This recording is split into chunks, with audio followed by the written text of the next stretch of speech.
Back. It's time for the 2024 Urban NerdCon. Join us in Atlanta, Georgia, April 26th through the 28th at the Cortland Grand Hotel. Special guests include Underworld creator Kevin Grievous, Gary Gray from Fairly Odd Parents, from Nickelodeon, Giovanni Samuels, the Science Machine Michael Green, the Sci-Fi Sisters, and from Spaceballs and Star Trek Voyager, Tim Russ. Hi, I'm Tim Russ. Join me April 26th through the 28th at the Cortland Grand Hotel in Atlanta, Georgia for the Urban NerdCon. Our heroes, our villains, our stories, everyone con. I'll see you there. Live long and prosper. Visit theurbannerdcon.net to get your buy one, get one free badges before the price increases. Remember, our heroes, our villains, our stories, everyone's con. See you there.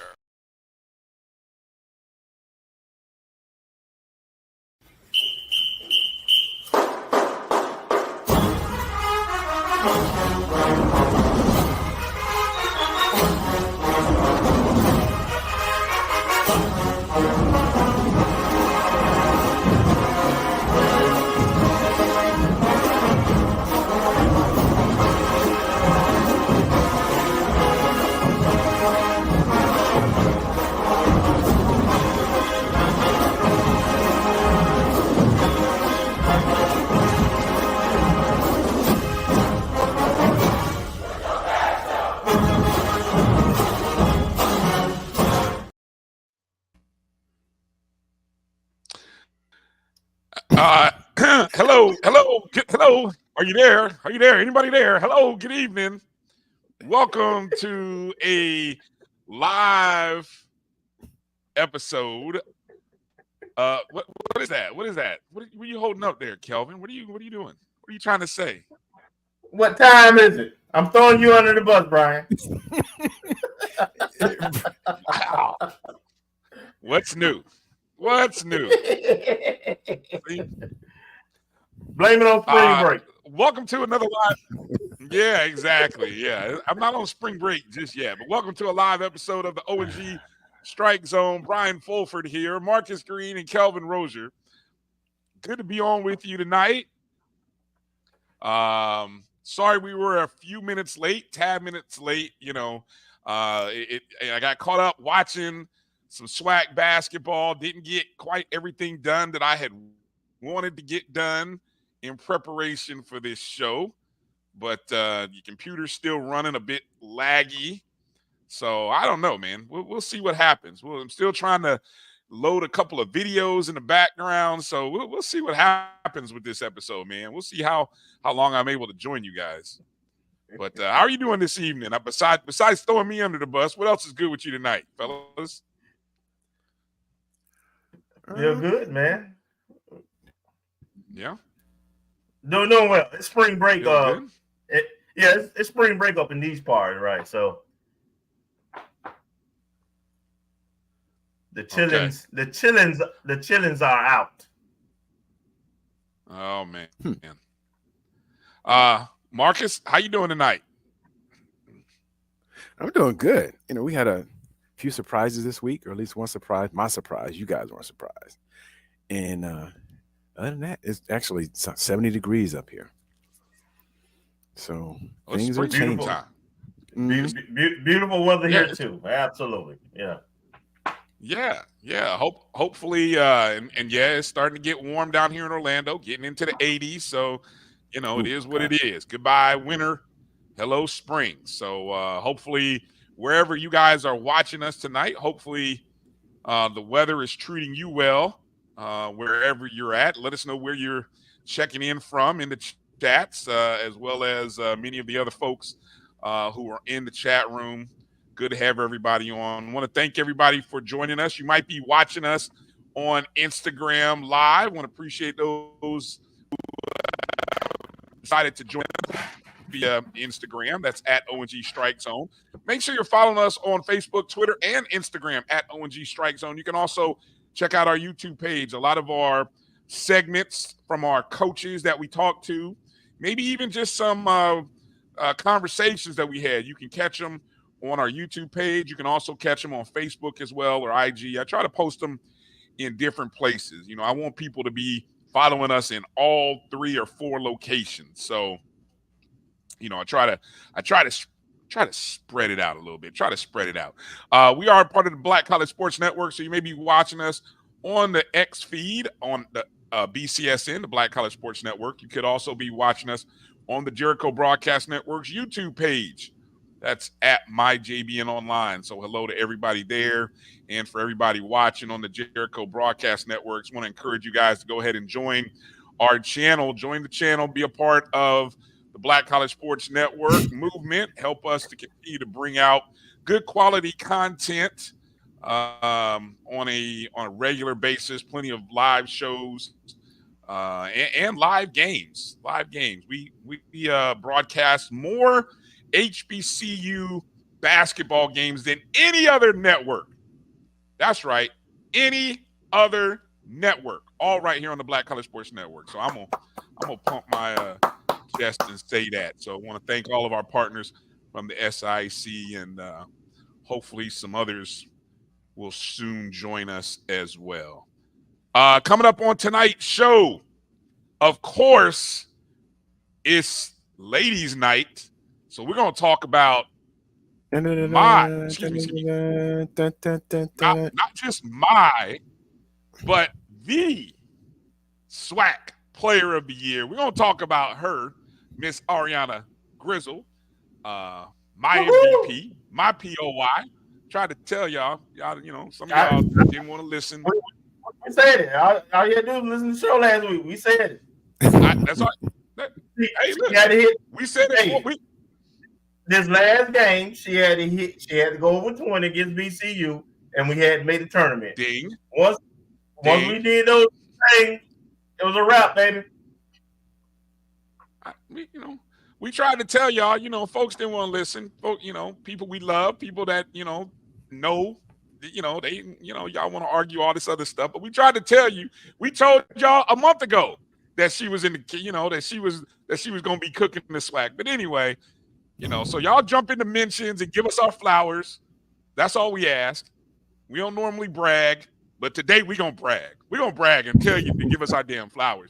That's right. But yeah, our women were in Birmingham. We'll talk about that game in just a minute. And coming up, bottom of the hour, we're still glowing about our recognition that was given to head coach Veronica Wiggins. And, Coach Wiggins is a hard person to get to talk to herself.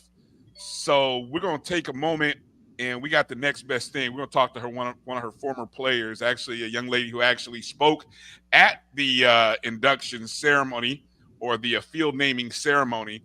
That's Eria Young, or Eria Williams, as she was known back when she was at FAMU playing softball from 2001 to 05. So we're going to talk to Eria and kind of give her an opportunity to kind of tell us a little more than she had time to really say in that ceremony. So we're looking forward to talking about her. We can talk about all kinds of good stuff. Softball team getting a sweep in Alabama. So, we just get all kinds of goodness. But like we always like to do at the beginning of our show, we got to say hello to the fam that's joining us, the folks in the chats. So let's kind of go through the roll and let's see who we got in the building. Shouting out first. Got to say what's up to Bull. Bull in the house. Got to say what's up. Definitely. Way to go, Lady Rattlers. Exactly. Great representation of FAMU. Demetra Alford. Appreciate you coming in, Demetra, as well. What's up, Demetra?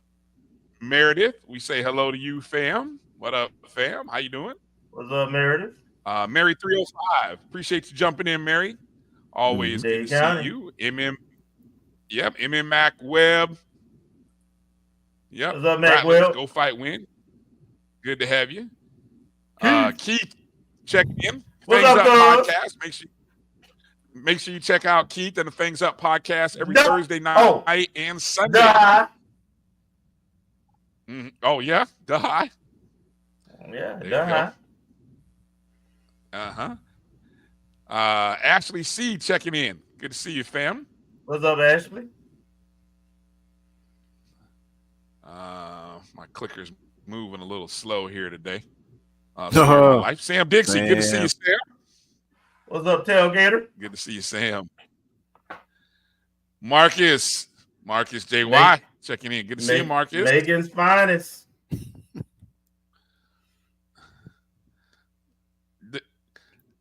Demetri, that's not necessary. That's not necessary. You know, we own championship people time tonight. All right, championship people time tonight.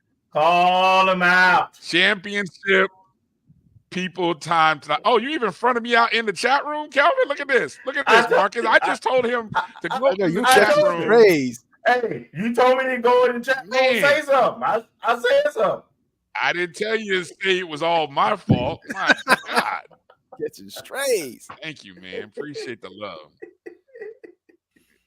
See, look, you even got Demetri. See, Demetri, where's the love, man? Y'all don't understand how. See, there's a lot going on back here behind the screen. You know, I'm pushing buttons, trying to make sure the show gets out, and I'm having to be quarterback too. I'm playing the role of Jeremy Musa and Willie Simmons right now. Come on now. I need, you know, this is too much. Okay. There you go. All right. Ashton Harris. Good to see you, brother. Ashton. Tamara T, good to see you. Good to see What's you. Up, no Kakalaki? JT checking in as well. Yep. Check. Mic check. One, What's two. up, JT? Little baby checking in. Panama City.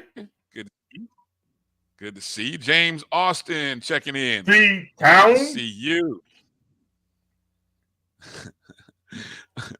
You ready? Demetri ready for spring break to be over already. Yeah, put them kids to work. Put them kids to work, man. Take them kids to daycare, aftercare, something. I don't know, you know, anyway.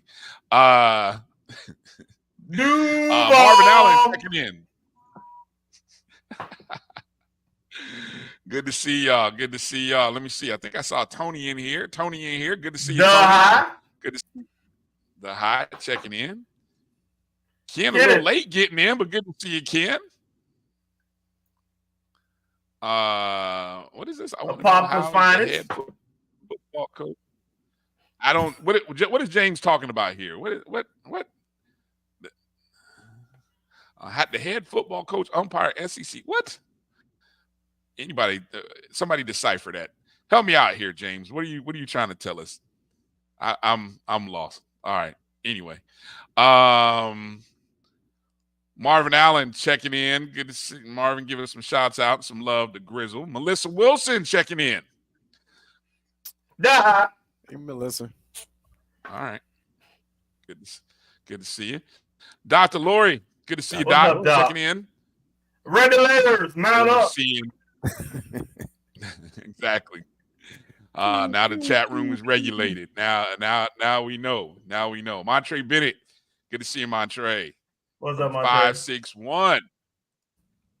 Mike Road Dog Reed. Good to see you, Mike. Hey, Mike with the great promotion. Mike, I don't know if it's just Mike or it's the Tampa chapter putting out the pledge that so that one or two things will happen today. Either we donate $1 for every point scored by our women today, and if we were to win, it would have been $100. Unfortunately, Lady Rattlers lost 66-60, but that's still a $60 donation. If you make a $60 donation to the Rattler Athletic Fund and the women's basketball account, we're going to give Coach Gordon the kind of support that she needs going into next season, especially, you know, with the recruiting that has to get done and all of the stuff that's needed. Mike did some numbers. Mike, put in the chat room what the numbers look like. If we, you know, I think Mike did some calculations. If something like 1,600 people donate $60, I don't know what the quick math on that is. Anybody, Marcus, you want to do the quick math on that? That's a significant amount of money.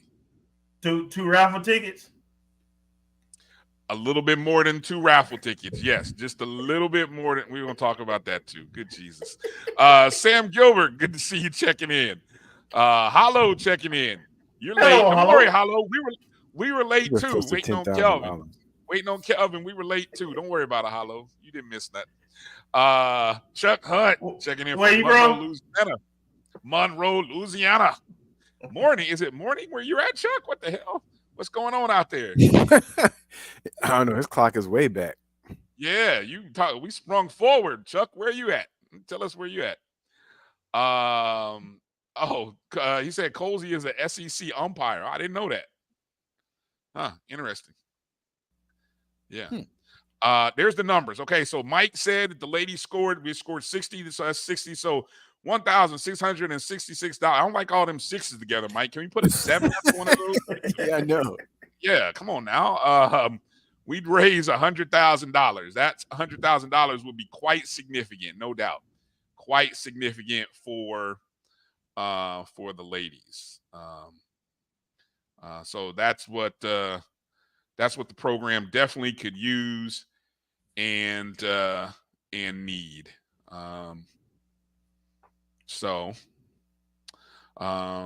Anybody, you see any other chats, any other shout outs before we get into the first couple of update here? Of course, obviously coming up here at the bottom of the hour, we're going to talk to Eria Young, or Eria Williams, as she was known when she was on the diamond playing for Coach Wiggins in the softball season. Miss Joanne, what's happening? All right, Miss Joanne checking in from California. Cali in the house. Quincy, Florida in the house. Yeah. Man of the hour. So let me see. Hold on. I'm taking a minute. Let's start with a couple of things. Obviously, a lot to talk on here.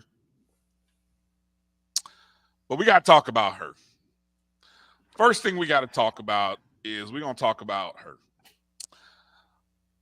Ariana Grizzle accomplished a first, obviously, for Florida A&M, being the first female woman basketball player in the program to earn the SWAC Player of the Year award, and quite frankly, well deserved. Absolutely. I'm trying to pull up the numbers. I've been giving numbers for I don't know how long. I've been telling people, but I want to see what the final. There was a great piece that was put together by FAMU Athletics here. Let me see if I can go to it here. Articles. But 500 points in a season. Currently ranked 5th all time, behind Jasmine Grice and Kathy Robinson. Led SWAC in scoring, was the only player to score over 500 points this season in the SWAC. Led the league in 3-point field goal percentage, right at 36%. 13 20-plus point games. 3 30-plus point games.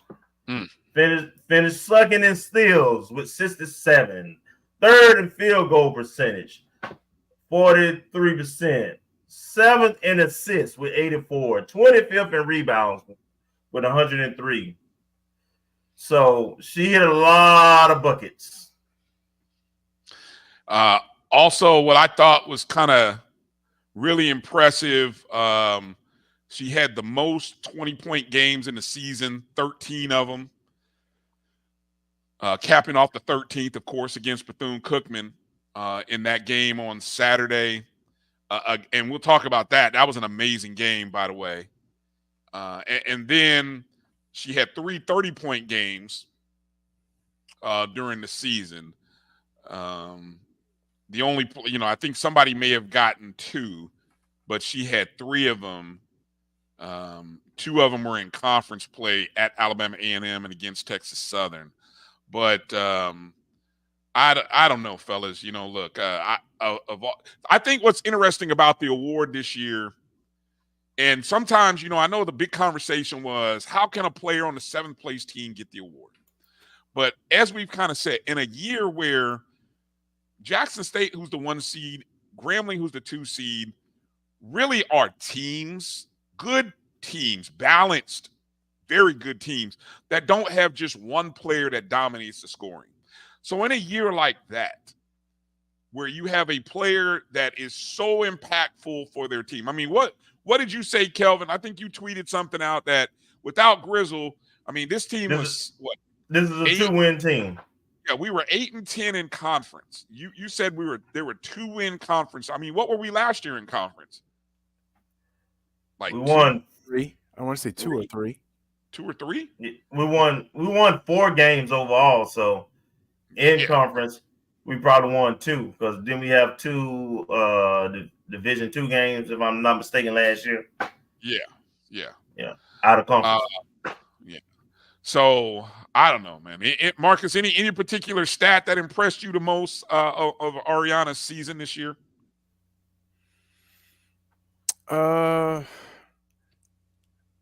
My guess, and it's not showing, but I'd like to see how many total minutes she played and how much she averaged, because she did all this and she was basically the straw that stirred the drink.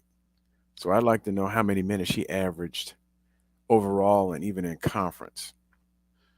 But those are impressive. I wasn't quite on the bandwagon like you guys.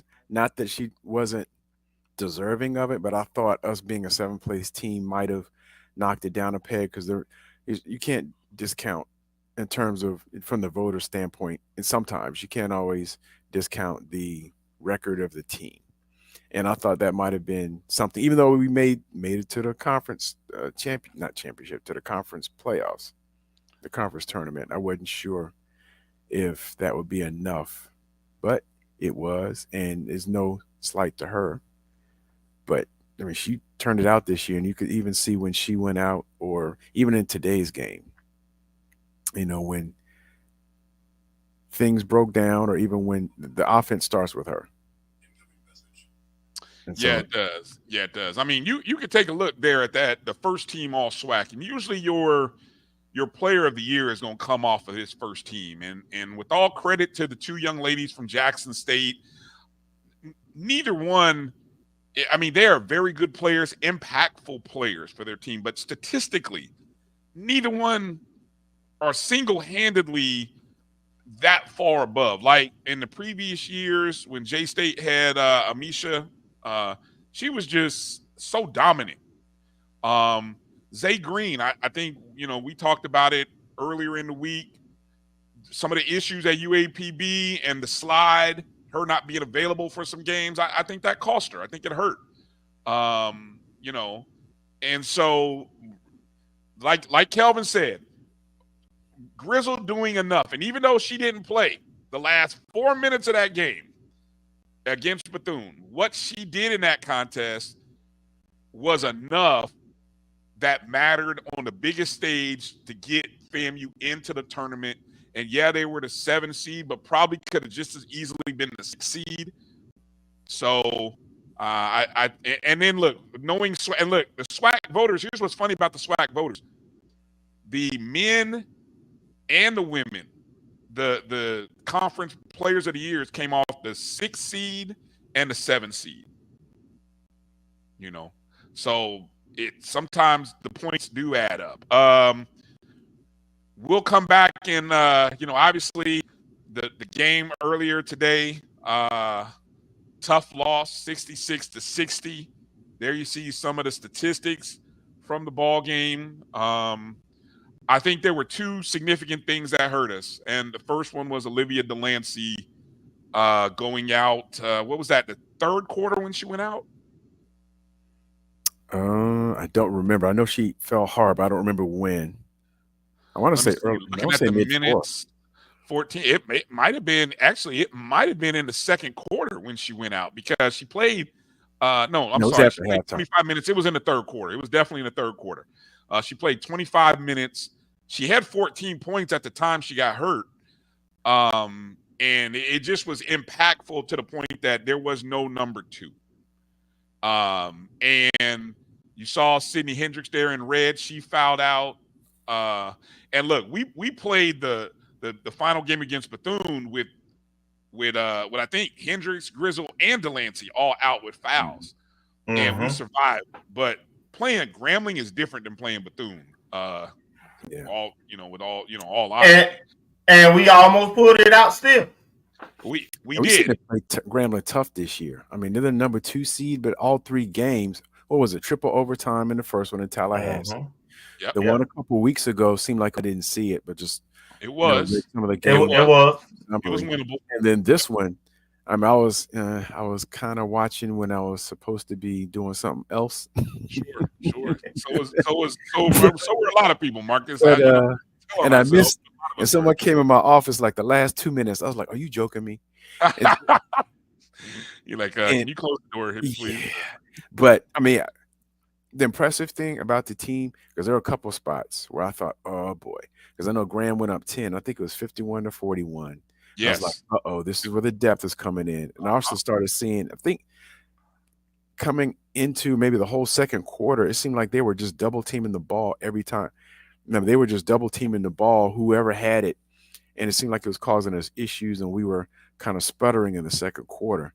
But we came back, and I kind of had my eye on it when the guy was in my office, and I saw it was 57-59. I was like, "Oh, no, you're going to have to leave." Well, go ahead. I'm sorry. No, it's just, and I caught it at the end, right when he left is when I looked at it, and I was like, they were doing the final wrap up. But we played Cleveland tough. I don't know. We match up. Basketball in this time of the year is all matchups. We match up very well against Grambling because they don't really have. They have very athletic guards and wings. They don't have a dominant post like Jackson State does, or maybe a Southern, or even a Bethune. And so we out-rebounded them in the second game. Unfortunately, we shot very poorly, 1 of 17 from behind the arc. This game, though, again, I thought we answered the runs. We got it to within, 2? Late in the fourth quarter, got it to within a possession. Turnovers. What'd you say? Turnovers. Look, we had 23 of them. In the first half, we committed 11 turnovers to their 5, and they scored 10 points off of our turnovers. We scored none off of theirs. There was your difference in the first half of the ball game. And the first half, we were down 7, And so, the only time we led is when we jumped out to a 4-0 lead. You can look down at the bottom. You see where it says largest lead, 4-0? That was us scoring the first 2 baskets of the game. After that, we never led again. We never led again. 9:21. That's how we had the lead for 39 seconds. That's all we had at the beginning of the game. And that was it.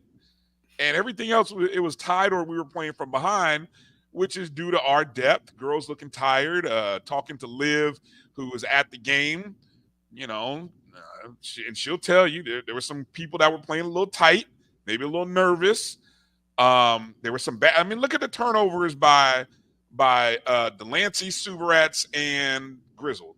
They're our main 3 ball handlers, and they were being pushed by Grambling. And when that happens, Grambling's strategy was double the ball and let FAMU's women turn it over because, unfortunately, we do a lot of that. And so I thought that was a great job of scouting us by Grambling. And but still, we survived it because of we had some really tough girls, and Grambling, they're a little sloppy as well with the ball. Well, they didn't shoot the ball from 3 well at all. Right. Just like against the Bethune game, Bethune I think made 1 3-pointer. Yes. So Grambling was similar today.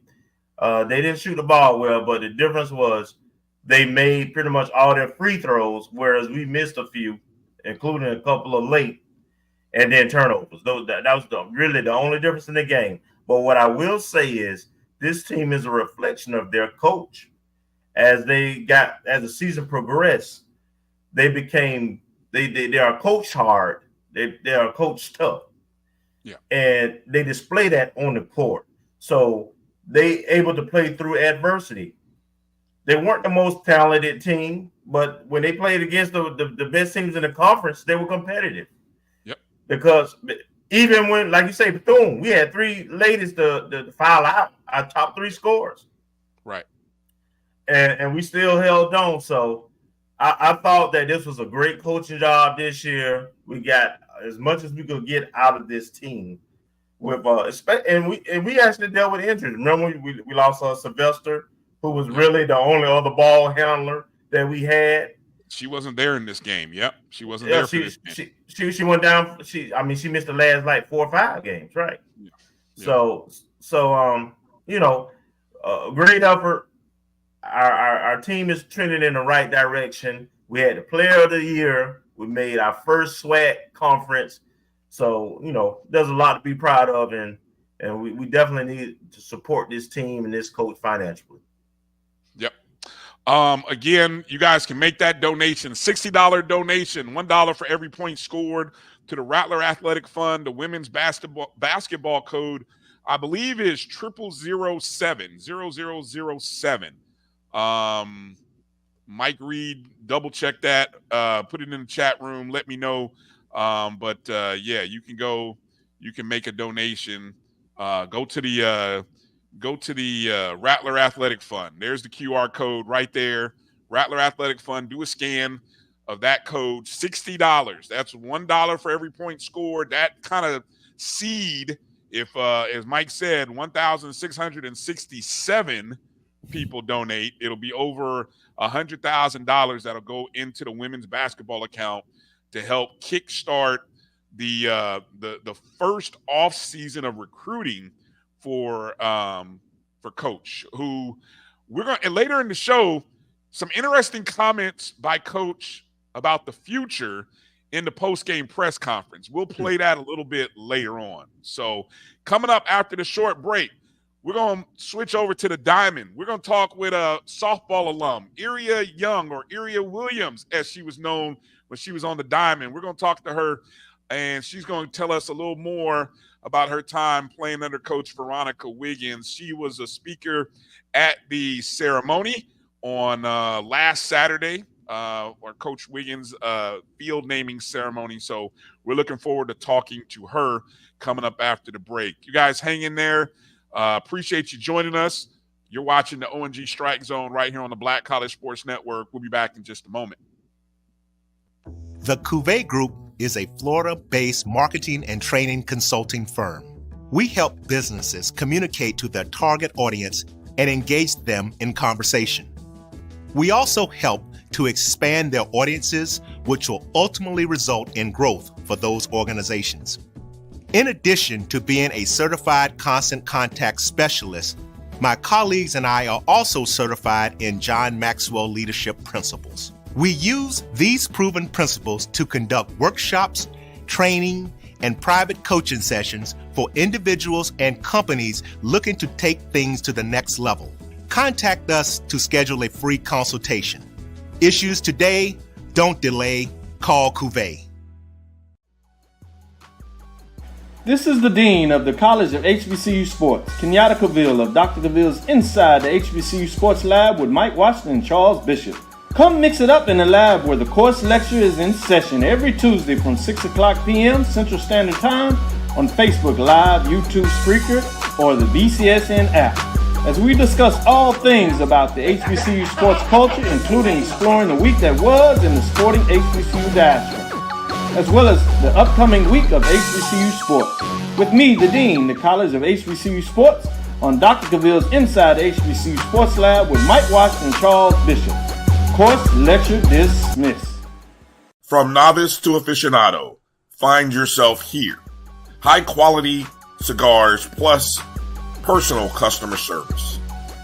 Slow Burn is Waco's only mobile cigar lounge, featuring a meticulous, curated collection of premium cigars. Visit our website, www.slowburnwaco.com. That's www.slowburnwaco.com.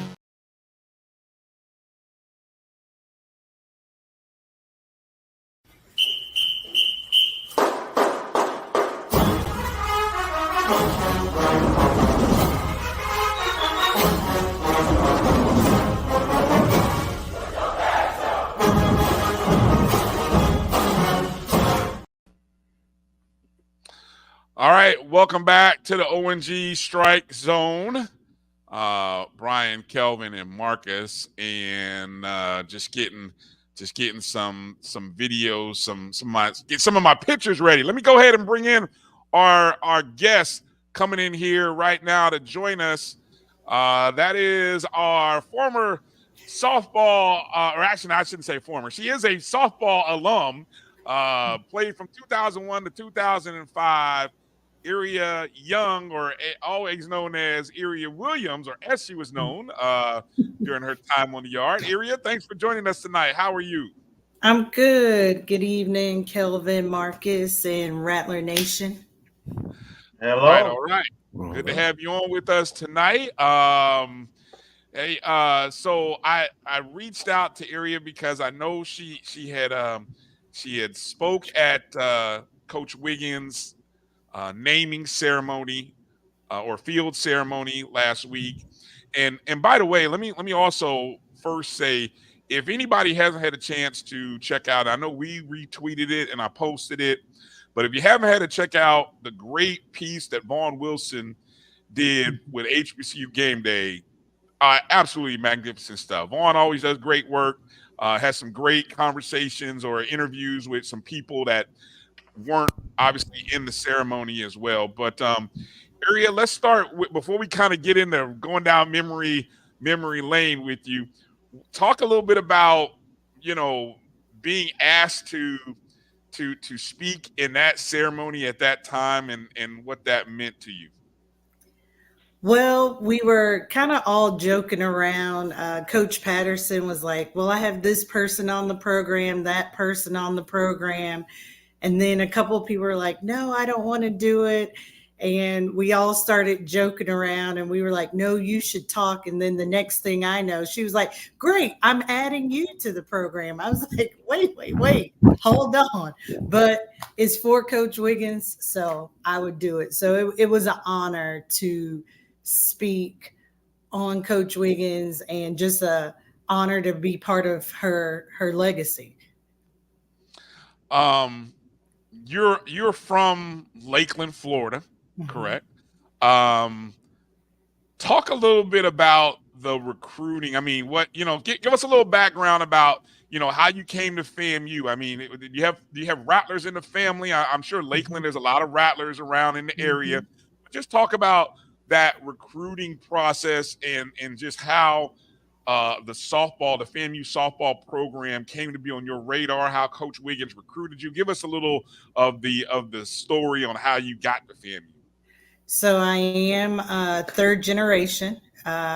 Grandfather, my dad played football at FAM, and then I have a sister who also graduated from FAMU. But getting on Coach Wiggins' radar, anybody that knows Coach Wiggins, her and technology are not the best. And I had reached out, emailed, hey, I'll be playing in this tournament. If you're there, I would like to see you. And just so happened, my travel team was playing a JUCO down Indian River State College. And there was another travel team there where Coach Wiggins she was looking at a few young ladies and she showed up, and I just walked up to her and I was like, I've been reaching out, what do I need to do to get on your radar? And I went in and had a good day. And the next thing I know, I was on a visit to FAMU and getting a letter of intent to come and play. Were there other schools that you were looking at? Were there other schools that were offering you at the time? It was some other small ones. Of course, the Florida JUCO scene for softball is really big. It's very competitive. And as I mentioned, my travel team, we played quite a few of the JUCOs when they were allowed to scrimmage. So I was on a lot of their radars. But like I say, I grew up a Rattler from the time I was little. So for me and what the School of Business and Industry could offer, FAMU was my first choice. I know sometimes people think HBCUs as a second choice. No, FAMU was my first choice. This is where I want it to be. There you go. And you're at SBI. Shout out to School of Business and Industry. All right. Good to know that. Go ahead, Kelvin. I'm gonna give you a little chance to go further down memory lane and talk about your time at FAMU. Talk about some of those championships and your performance and what it was like to play for a dominant softball program like FAMU. Coach Wiggins definitely set the expectation when you came in. So we call it the forever meeting for all of us softball alums. She gets us on a Friday night and we get in a room and she goes over the expectation, what playing with Rattler Pride means, what the Florida A&M across your chest. And the meeting's not an hour. It's not 2 hours. You better have eaten dinner, because by the time you leave there, you understand the shoulders of the people you're standing on and what they went through so that you could be in the position you're in. She always made sure that the alums came back, that we knew who they were, and that it was a connection. So when we got on the field, yes, we were playing for each other, but we were playing for the people before us as well, because we didn't want to let them down. We didn't want everything they had built up when the MEAC first started having softball. We didn't want it to go away. And, you know, we had a few years in there where the team down at the beach was at the top of the mountain. But in 2005, we disrupted that. We were like, no. We're going to restore some order here. And we went back to the top of the mountain. So. Mm-hmm. Yep. And what position did you play? I played the outfield, primarily right field. And so every now and then I slid over to center. Coach, they always talk about coaches having hunches of what they want to do with things. And we got to the MEAC tournament and we were in the semifinals, I think. Then all of a sudden she moved me to left field. And anybody who knows anything about softball and baseball, it comes off the bat totally different from right field to left field. So I'm just glad that I was able to hold it down in left field, because otherwise it was a total. I had been in right field for 4 years and now you moved me to left in the semifinal game. So awesome. Mm-hmm. Go ahead, Marcus. Well, thank you for joining us this evening. I wanted to ask, what is your fondest memory of Coach Wiggins or your fondest memory of FAMU? Fondest memory of Coach Wiggins. Well, if anybody saw the ceremony, which Miss Floyd did a great job emceeing and flowing through that, we all laugh about Ryan's. We went to Ryan's all the time. Coach Wiggins knew where every Ryan's in every city we were going to play in. We went to Ryan's. Some good food at Ryan's, boy. Some good food there. I remember that in college now. Ryan's was good in Tallahassee. What is that? On Appalachian Parkway? Is that where it was? Yes. Or yes. headed out towards I-10, like on Tennessee. Yes. Like Man. Yeah. Mm-hmm. But in saying that, she made sure that if it was a meal, we had it. If it was snacks on the bus, we had it. So it was just things like that where she was our mother away from our mothers, and she just wrapped us and loved on us, and she loves us all forever. As one of the other speakers says, she loves us and she loves us hard. So yeah, our little fond memories are going to Ryan's all the time. And we're just like, Coach, not Ryan's again. But we went to Ryan's again. And a fond memory of being at FAMU Marcus, I would have to say she made sure that we were still able to be college students.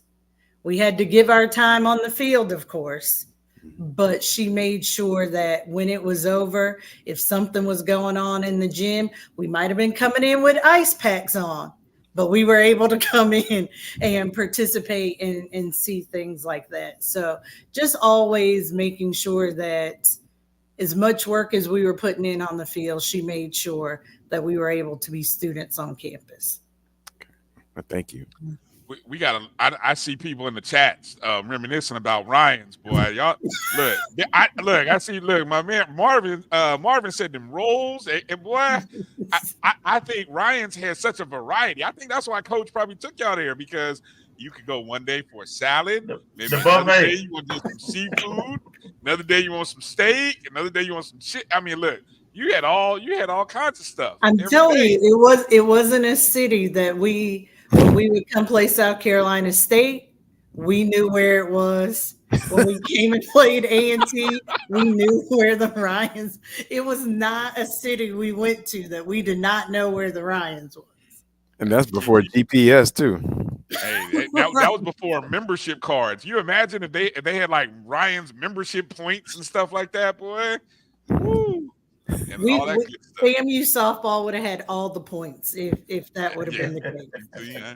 We should have had a Ryan's banner out there on that field sponsoring us for as much as, that's where that, but anyway, that's hey, so you mentioned coming in. Okay, so when the MEAC first started having softball as a part of their sports, we won. Mm-hmm. I believe it's either 5 of the first 6 or 6 of the first 7 championships. 6 of the first 7. Yeah, I knew it was one of those 2. I was looking. And then you mentioned that run by that other school. Now you are a part of that. So talk a little bit about the challenges of that. You talked about coming in. You came into the program right as sort of that other school's little run started, and you guys had to work to get back to the top. And then obviously a new streak started after when your senior year, when you won the title in 2005, and then they had another streak that happened. But talk a little bit about those years in the beginning when you first got on campus, and what that was like, what those challenges were like. We were always just a play away, just a mishit here, a dribbler here. We were just always a play away and couldn't get over it. And like I say, in 2005, it just seemed to click. We didn't play well at home, but when we reached Orlando, where it mattered, in those games, everything seemed to fall in line. So, and yeah, in that final year, you finally got through, won the championship. I'm assuming I'm trying to recall. I was trying to look back and see who did we beat in that championship game. Did we actually beat? It was Bethune? mm-hmm. Oh, okay. Yep. It was Bethune. It was. When you just walk in and it's like the eerie silence and everybody's just warming up, but that picture right there, that's the championship game. It was just a calm about it. And we went out, they had to beat us twice. They won the first game, but the second one, we were like, listen, we're not leaving here without this ring, this banner, whatever we have to do, let's make it happen. Go ahead, Kelvin. By the way, those uniforms have come a long way. Yes, they have. I didn't even realize y'all were playing in shorts or yeah. Okay. Mm-hmm. So right there. So I guess talk about how much you get a chance to follow the program now, and your thoughts on the ladies. They went out and swept Alabama A&M this weekend, and also the dedication game. They beat a JU team that beat Florida State the next day at our field. Just talk about what's your thoughts of the program right now. So Coach P and I, we talk as much as her schedule allows, especially with her coaching, but definitely we as alums think they're headed in the right direction. I know we have a alumni chat that we're all in on, and Coach P is on it. So this weekend this past weekend, she was like, we just won the first game and we were all in there. And then when we realized that Alabama A&M was running the stats, we were all keeping up and just encouraging them. So she is definitely trying to follow some of the routes that Coach Wiggins established by making the alums aware of what's going on so that we can support when we're nearby. And by the way, anybody who's off Good Friday, they're supposed to be in Daytona playing. So if you're available, we can get down there and watch them. And I'm not sure if it's a double or a single, but Coach Patterson, when she gets all her pieces in play, because she has an energy about her, and I think the girls are buying into it. And when they buy into it's Rattler pride, it's tradition, it's a legacy, they're going to make their runs. Oh, yeah. Yeah. Go ahead, Marcus. Well, actually, I had a similar type question, but I guess I'll look at it from this standpoint. To what degree or what, in terms of allowance, can the softball alums help with the recruiting? I don't know how far or how restricted you are in terms of supporting, promoting, and encouraging recruitable athletes from going to FAMU. I know a lot of us, we definitely post when we know that they're coming to a nearby city to make them aware. And there are a lot of like HBCU softball, Black girls play softball. A lot of those avenues definitely put FAMU's name out. And if we come across somebody who's interested, I will give their name if I know it. I will give it to her and let her decide what, if it fits her vision, and not me be like, oh yeah, Coach Patterson. No. It depends on the need. So if there's a need and there's a name that I can give her, I give it to her. And if she feels that that person will fit the vision of what she's building, then they can do that. But I know that Coach Patterson's very active on social and in her email and things like that. So it shouldn't be hard for the young ladies to find her. Okay, thank you. Just following up on that, I know Coach Patterson, she's done some camps and is doing some camps to reach and outreach, which is kind of feel like what you got to do in today's climate. What kind of things in terms did Coach Wiggins do a lot of camps and things of that nature? What was the and we hear a lot of people talk about how she promoted the sport.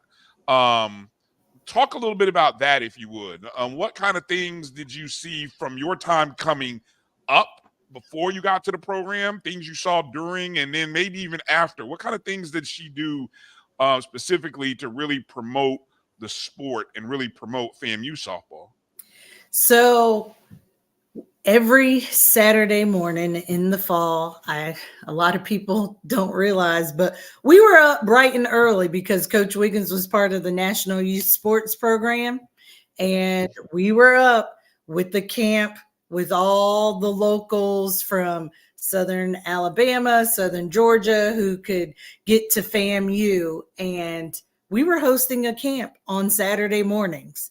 That was how she promoted the sport. And we did it on Saturdays in which obviously the football team was away. But those Saturday mornings, we might have just had practice Friday night, but Saturday morning we were up at camps. And she just did a lot of things like youth-wise in the community where we went out to schools. The city of Tallahassee knows Coach Wiggins. It was like nowhere we could go. And aren't you one of Coach Wiggins' girls? They would know. Okay. That's interesting. And hey, let me just add, they always sold plenty of programs at that football game. Yes, we did. plenty of programs. They fundraise, and whether you wanted a program or not, if coach knew you had no choice. You was going to get a program. Right. And we even sold them at the Classic. We alternated years selling them at the Florida Classic. Mm-hmm. That's something I remember seeing. I remember seeing teams do that. I don't know if we do that as much these days. Although I will say that I don't know about this past season. I know 2 seasons ago I remember seeing the softball team doing a lot of stuff, whether it be concessions or running concessions over at Bragg. I don't know how regular teams do that, but those kind of things are important. Eria, talk a little bit about the finances of college athletics. I don't know, or to your perspective, obviously, as a student athlete, you maybe you see some things, you don't see some things, or you don't grasp it. But now as an adult, obviously, and of course, being in the business world, and you see things differently. What are some things that you see need to change or improve to not only support our program, but just the sport or just Black college athletics in general? Well, I think from a softball perspective, there are definitely times where people don't understand how much it really costs. Some of these bats are expensive. And when I'm saying expensive, we're talking $300+ just for one bat. Yikes. And so imagine if you have a whole team that have different weights and different lengths that they need to use. And I think if we really sit back and assess like the needs of our sports and our true needs, not just, they can get by with a bucket of balls. No, you cannot. A dozen balls for softball that's sanctioned by the NCAA is almost $100 just for 12 of them. Wow. Right. So that's a big part, just sitting back and really assessing what's the need. Yes, we have things that we want and we desire, but what are the things that we need? Let's build that into the budget so that when we are asking for dollars, we have an amount that we're asking for and not just shooting off the hip, so that we can accurately budget. We can build the line items. If we need to also build a contingency, we have a contingency we can go to. Just looking, because I am an assistant at Johnson C. Smith here in Charlotte. So of course our budget there isn't the budget that I have or that FAM has for their softball program. So we just really look at, are there any foundations that can give to us just corporate dollars that we can bring in and keep them steady? And then also, like I say, we make sure we have a contingency. If we go beyond the postseason, what does that look like?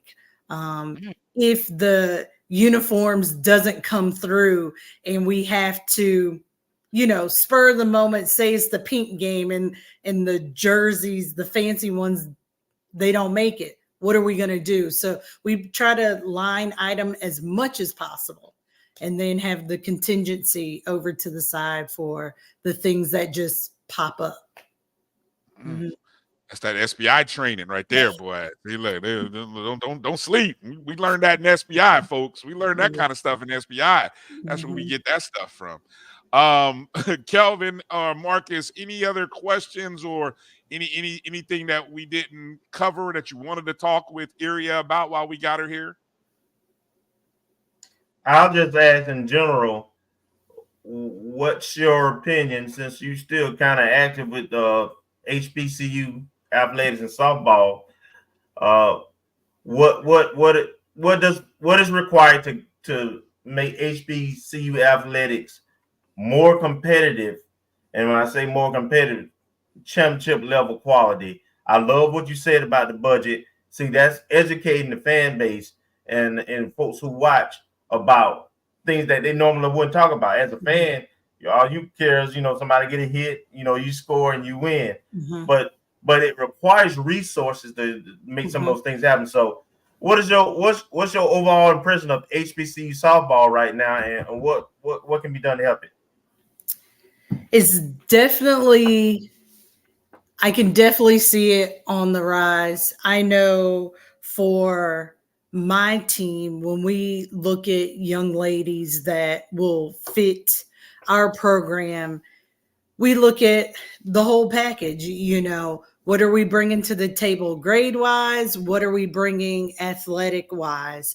And I think to keep driving the competitiveness, we have to continue to play competitive schedules. I know Coach P, it started a little rough, and I was watching the show a few weeks ago, and you all said, well, we're going to play a few HBCUs and we'll see how we level up. And they went to Alabama State and played well. But I think when they turned the tide and beat JU, when we start to turn the tide and beat some of these teams, like we beat Florida State when they were ranked 10th in the nation. We beat them right there on the hill. So things like that, it starts to change people's mind about HBCUs, because we are just as competitive. We just, we want the shot. We want the fair game. Let's get out there and play. And with softball, unlike football, where they're only playing maybe 12 or 13 games in a season, our schedule is like 60 games. So we have an opportunity to play a lot more of those higher ranked teams and to put our best foot forward and show, you know what, we may not win it, but we're going to compete, and this game is going to go. And that was one thing that Coach Wiggins always did. The beginning of our season, people may be like, ugh, but by the time you hit mid-season and you're on the downswing, because she believed in playing in it. What's known as the Clearwater Invitational now, that's really big. Before it took on that name, we were playing in it. It was Oklahoma, Georgia, Tennessee, DePaul, and here comes FAMU. But we went out there and we competed and we won. We went to Georgia Tech and they had a tournament. I think it was 20 teams and we finished 8 out of 20. So that, I think if HBCU softball and HBCU teams continue to raise the bar, continue to get the quality young ladies to come to their programs before they decide to go to other programs, it'll continue to elevate. Yeah. Well said. Well said. Marcus, you got anything for Eria? You're on mute. No, I don't. I did have a question, but I don't want to tax her time. Okay, must be a very deep question there, Marcus. Don't that's all right though. Hey, Eria, I'm gonna give you a last word, give you a chance to give a shout out to any of your former teammates. I know the alumni, softball alumni is deep and thick as thieves. So I'm gonna give you the last word and give a shout out to anybody and give you the last word. Well, of course, I want to shout out my parents and my sisters, but absolutely, FAMU softball alumni. I think we're one of the best groups on campus. We had some of our best times of our lives together. So hello to everyone. And thank you all for having me. Yeah, Thank you. Definitely. Again, we appreciate you coming in, first off, following the show, watching the show, and then, sharing your perspective at the ceremony and then kind of following it up here today. Because I heard somebody and I can't remember who said it, but somebody on Vaughn's piece said the statue is next. Now I think that was Miss Jinx. Okay, yes, Miss Michelle. Yeah, she said the statue is next, and I'm right there with her. It's once we, and it's one of those things, having so many legends and even, like I said, having been at FAM when we were at FAM, we were amongst some legends, and so those were some golden years. And it's like now you're starting to see a lot of our programs start to get back to where it used to be 20, 25, 30 years ago. And so now's that time to really kind of open up the record books, open up the history, let people know. And because if we don't celebrate our own, nobody will. So No. it's what's next. So again, Eria, thank you for coming in and joining us. And anytime there's something going on, feel free to let us know. And hey, we're part of the Black College Sports Network. So anytime Johnson C. Smith has something going on, you hit me up and let me know there, and we'll make sure to pub you guys on that platform. All right, because that's what we're here. All right. Sounds good. Everyone have a good night. All right, you too. Thank you for joining us. All right. Appreciate Eria for coming in and joining us. FAMU softball. Speaking of FAMU softball, before we go to a break, they play Valley. Big sweep over Alabama A&M. We just go to Alabama, and Alabama. Famabama, Alabama, it's the second home, it's the second state, Florida North, Tallahassee North, some folks like to call it. But we went up there and got a sweep, winning the first game 12-1, kind of just looking at the notes here. First game 12-1. Sophomore Kayla Aldridge had 4 RBIs in the 12-1 win. Junior Samantha Smith pitched for the win. The right-hander threw 5 innings, just gave up 1 run and 2 hits, struck out 6 in the contest. Smith also, also junior Tatiana Davis went 3 for 3 with a double and 2 RBIs in that contest. Smith also went to the plate and did some work as well with a hit and had a walk and 2 RBIs in her appearance there. Game number 2, Zoriana Hughes picked up and threw 5 strikeouts as we got a 6-3 win against them. And that time in that game, Samantha Smith was at the plate doing damage as she had 2 extra base hits to lead us to the win. As I said, Hughes ended up throwing all 7 innings, only giving up 3 runs, 2 of them earned, gave up 6 hits, but she struck out 5 in the contest. So that was a good day. Senior Amaya Gaynor went 1 for 3 with 2 RBIs. Sophomore Neria Lee also had 2 hits, and I believe she went 2 for 4. I love the creative writing. Sometimes you had to do some creativity here as you read these recaps. you're like, what? She did what? And I'm like, oh, I see what you're trying to say.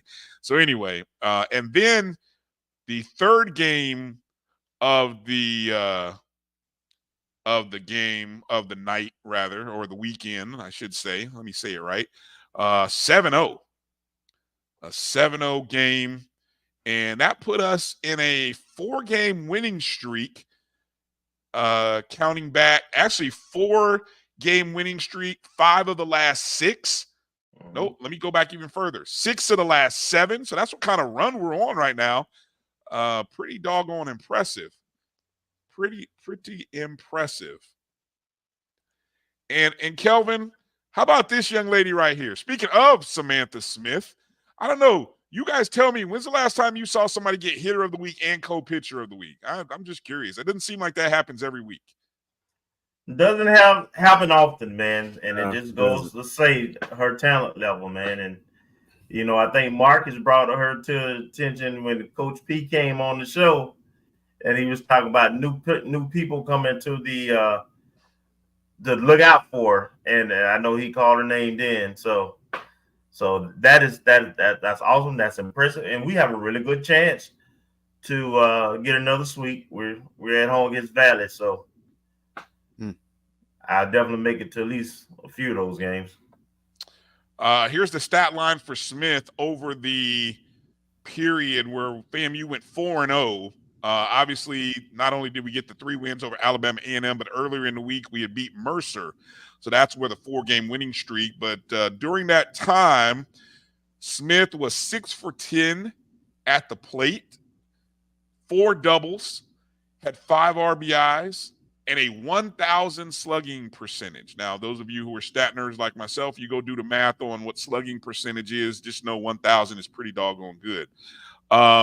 She also drew 2 walks and had an on-base percentage of .615, reaching home twice. And then on the mound, she made 2 starts, both of them in which we won. She threw 2 complete games. One of them was a shutout. So she had a 0.58 ERA, struck out a total of 15 batters, only gave up 1 run, and her opponents had a batting average of .146. I'd say that's pretty good. Mm-hmm. Marcus, any more nuggets you want to add there about Samantha Smith? Well, she came in pretty heralded. I think she won at least one and maybe back-to-back junior college national titles. Okay. So I mean, she came in with some accolades. So that's why Coach P kind of lit up when she brought up her name when we did a preseason interview. So she's being true to form, and this is symbolic of the caliber of player that we have. Right. Samantha is from Snellville, Georgia. Went to Grayson High School, home of also Isaiah Land, I believe, Grayson High School. Yep. Previously, she went to Florida Southwestern. That's where she went for there. And you just mentioned as well the schedule coming up, Kelvin. We got a 3-game home series, correct, against Valley. Yes. Mississippi Valley State. Yeah, you got the times on those. Are we playing one each day, Friday, Saturday, Sunday, or is it a double on Saturday and one on Sunday? So we play 6 o'clock on Friday. Okay. We play 1 o'clock on Saturday, and we play 3 o'clock on Saturday. All right. Good stuff. Good stuff. So shout out to softball team. Keep the winning going, ladies. Good job. And we appreciate all the work. And congratulations to Samantha being recognized for co-pitcher and hitter of the week. Let's take a short break, come back, and I'm going to see if I've got that video ready from Coach Gordon in the post-game press conference, courtesy of Charles Bishop from inside the HBCU Sports Lab. He was there. And maybe at halftime of the men's game going on between Grambling and Alabama State. Nope, Grambling, Alabama State. We might have Olivia Antilla joining us, Live for Hoops. She might be joining us. She is live in Birmingham covering the quarterfinals today and tomorrow. So we'll get a chance to talk to her. Big upset already in the SWAC as the number 2 seed, Big Bad Braves, to go down to Alabama A&M. Hey, that's the men's side. The men's side, we all thought was pretty wide open going into the tournament. Proving to be correct already, right off the bat from the first game. I don't know how many points Jackson State ended up beating Prairie View, but I know it was a close game towards the end of the first half. Jackson State was favored by 20.5 points. Yikes. I think it was under 10. Yeah. I think I just saw the score flash. So it wasn't close, like 2 points, but I think it was like 8. I have to go and see. I just saw it on Twitter. Hey, if you had, I was too nervous to take plus 20, but I knew 20 was a whole lot of points, and I was like, I don't know if Jackson State is going to beat this team by 20. But anyway, I stayed away from it. But I did cash in on FAMU plus 9.5, though. There you go. So 2-0 days so far for your boy in the SWAC. We'll talk about that and more on the other side. Appreciate you guys watching us. Hit the thumbs up and the like button wherever you're watching us at, whether it be on YouTube or Facebook. We'll be back in just a moment. You're watching the O&G StrikeZone on the Black College Sports Network. The Cuvée Group is a Florida-based marketing and training consulting firm. We help businesses communicate to their target audience and engage them in conversation. We also help to expand their audiences, which will ultimately result in growth for those organizations. In addition to being a certified constant contact specialist, my colleagues and I are also certified in John Maxwell Leadership Principles. We use these proven principles to conduct workshops, training, and private coaching sessions for individuals and companies looking to take things to the next level. Contact us to schedule a free consultation. Issues today, don't delay, call Cuvée. This is the Dean of the College of HBCU Sports, Kenyatta Cavill of Dr. Cavill's Inside the HBCU Sports Lab with Mike Washington and Charles Bishop. Come mix it up in the lab where the course lecture is in session every Tuesday from 6 o'clock p.m. Central Standard Time on Facebook Live, YouTube Spreaker, or the BCSN app, as we discuss all things about the HBCU sports culture, including exploring the week that was in the sporting HBCU diaspora, as well as the upcoming week of HBCU sports.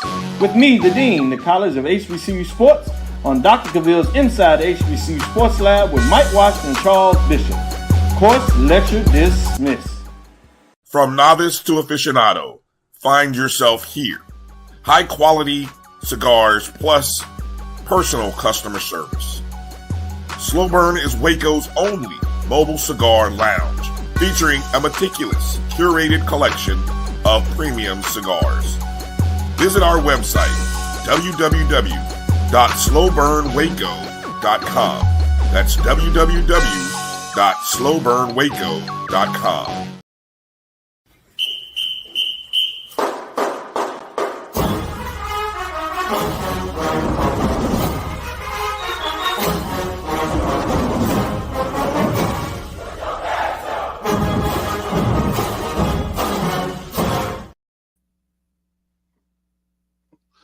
All right, welcome back to the O&G Strike Zone. Bryan, Kelvin, and Marcus. Appreciate you, Edwin, dropping in that score. JSU 66-58. I should have taken the 20.5 points. I knew it. I'd be 3-0 right now on my SWAC games, which means, just in case you wondered, I had the under in the Alabama A&M Alcorn State game, which was close. I was sweating that because of the stupid fouling at the end of the game. I almost lost that one. Ended up at 138. I had the under 139 total. I almost took Alabama A&M on the money line, but I said, nah, better not. So I missed out on two opportunities. That's all right. I'm going with Grambling State -2. For those of you who want to jump in and join me, Grambling State -2 over Alabama State. I don't think they're going – I think they're going – they should have beat them twice in that double overtime game. But, things happen. Appreciate you, Edwin, for recognizing the greatness or for recognizing the prognostication skills of your boy here. Edwin says, I knew it was possible. He said, Kelvin, he doesn't know how I knew. I've been telling people for the last month, Kelvin. I've been telling folks for the last month. Mm-hmm. Not to brag or anything. All you had to do is just watch the game. And the only thing I will add to that, Bryan, is I believe the young lady at Pine Bluff was the reason why. When she had that incident and she didn't play the last 5 games, including one against JSU, that really opened the door and the opportunity for Grizzle to solidify her position And I thought it was interesting that someone pointed out that MEAC has the all defensive team also. And that's probably something the SWAC should add. Yeah, because I think I saw Liv point out that Jackson State had the defensive player of the year in I think it was Angel Jackson, and she didn't make the first team all SWAC. Well, I mean, look, was she going to make it over? Who was she going to make? You know, when you want someone to go on a list, who are you taking off the list? You know, so it's like there's only 5 people that can get on the first team. So if you're going to put Angel Jackson on the first team, who are you taking off? You taking off one of her 2 teammates? You taking off Zay Green? You taking off Ariana Grizzle? I think the other young lady was from Prairie View, and I think she was the newcomer of the year or rookie of the year or something. So, you know, but I do agree with the defensive. And I say that if there was an all defensive team, I think Nashani Gilbert would have made defensive team first team because, I mean, that girl just, I mean, Marcus, you were asking about who plays the most minutes in the SWAC. Nashani, and I know Nashani was hurt for a few, but I think even being hurt, she averages over 35 minutes a game. Her and Grizzle average about 35 to 34 minutes a game. That's unheard of, really. The girls from, I don't think any of your top teams have anybody close to 34, 33 minutes a game because they're so deep. I mean, really. And so, I mean, it is one of those things where you see the flaws in our depth start to come out a little bit. But before I go to this clip of the post game, let's take a second and kind of recognize a couple other players of the week from a couple of sports, namely tennis and golf. Now I know I put in the notes, I put the tennis stuff there, but I don't know, it didn't show up. But Rebecca Gaines was the co-player of the week in the SWAC. Now Gaines went 2-0 in her 2 singles matches over the week. I think we went 4-1 in the first match that we played. Obviously, there was a cluster up in Jackson over the weekend. We went 4-1, I believe. Yes. In the first one, I forgot who we played. I had it. I thought I put it in the notes, but I must not have saved. If any of you guys can pull that up, I know we went 4-1 in the first one against somebody. I do know, unfortunately, we lost in the Saturday match to Jackson State 4-2, and that ended. It was a double-digit streak, wasn't it? We hadn't lost in the SWAC in like a while. Yeah, we were undefeated last year. Yeah, but I forgot what the winning streak was. Was it like it was double digits or something of SWAC versus SWAC opponents? I think it was like 14 or 15, something like that. But the third match never got played. It got postponed. I guess there were some weather issues. 16 win. Thank you. Hollow said we had a 16 match win streak against SWAC opponents. That unfortunately came to an end against Jackson State.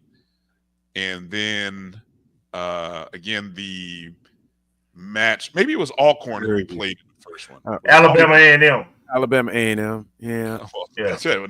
There it is. That's what I was. Alabama. Yeah, there it is. That's what was so funny about that day. So, yeah, we beat Alabama A&M 4-1. And then I think Prairie View was who we were supposed to play on Monday. Mm-hmm. On Monday, and that did not get played. And we come back with a home match against Southern on the 23rd, so Saturday after next. Okay, so they're off They're off pretty much for the week. Mm-hmm. On spring break, I think. Yes, it is spring break. Okay, on spring break, and at a Prairie View. We only have 3 more conference matches before the tournament. We play Southern the 23rd, then BCU the next Saturday, The week Mhm. after that, then the week after that, Alabama A&M, and all three are at home. And then we go out to the SWAC championships in mid to late April. Mhm. It's winding down. Yeah, and I'm sure that last one will get done. That match against Prairie View will get played, just a matter of where and when. Did we have to do something like that last year, where we It had did happen last year. a Yep. makeup match against Prairie View, like Somebody. on a Monday or something, where it was kind of weird. It was Yes. after the season, but it was like in the interim. Before the conference tournament, it was like it needed to get played in order for the standings or something like that. Mm-hmm. I think softball had to do something like that too. Yeah. Last year. Mm-hmm. So that's the tennis update. For golf, they competed at the Daytona Beach Intercollegiate over the weekend. We finished 12th. It was a challenging course, apparently. Reading the report here from FAMUathletics.com, only one school finished with a score under or less than 885. Now, what's funny is 885 is plus 21. That's like 21 shots over par on the course. And only one school finished under that number. And if I'm reading this right, only 3 players had a score below par out of the entire field. Only 3 players scored under par. Our top performer was none other than our guy right there, Patrick Jean-Pierre, friend of the program. He actually had the best score for FAMU. FAMU had a good opening round, day one, where we shot a combined score of 306, which was a plus 18. On day two, we had a plus 24, a combined of 312, and then a combination of 310 on day three. Patrick was our best golfer of the weekend. He finished 25th overall at plus 11. Marcus Taylor, who also was a former SWAC golfer of the week, he was just 2 strokes behind Jean-Pierre with plus 13. So, the Rattlers traveled to Napa, California. That's a nice trip to play for the Bridgestone Collegiate Invitational, March 25th and 26th. So after spring break, they take a nice trip out to Napa. Man, I'd love to be able to tag along. Kelvin, you get to take any nice trips like that when you were a sports admin? What was the best trip you got to roll out to? I had 2 very, very nice trips, actually. I got a chance to go to Hawaii. Oh wow! For a basketball tournament out there, and then I went to Jamaica for a basketball tournament.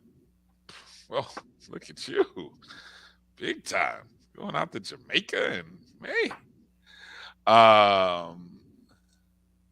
yeah. So good stuff. So whoever the admin is for golf, man, going out to Napa. So good stuff. Good stuff indeed. All right. Let me see if I can pull up the video from the post-game press conference. It's about 7 or 8 minutes. So hopefully that's not too long, and hopefully it plays well.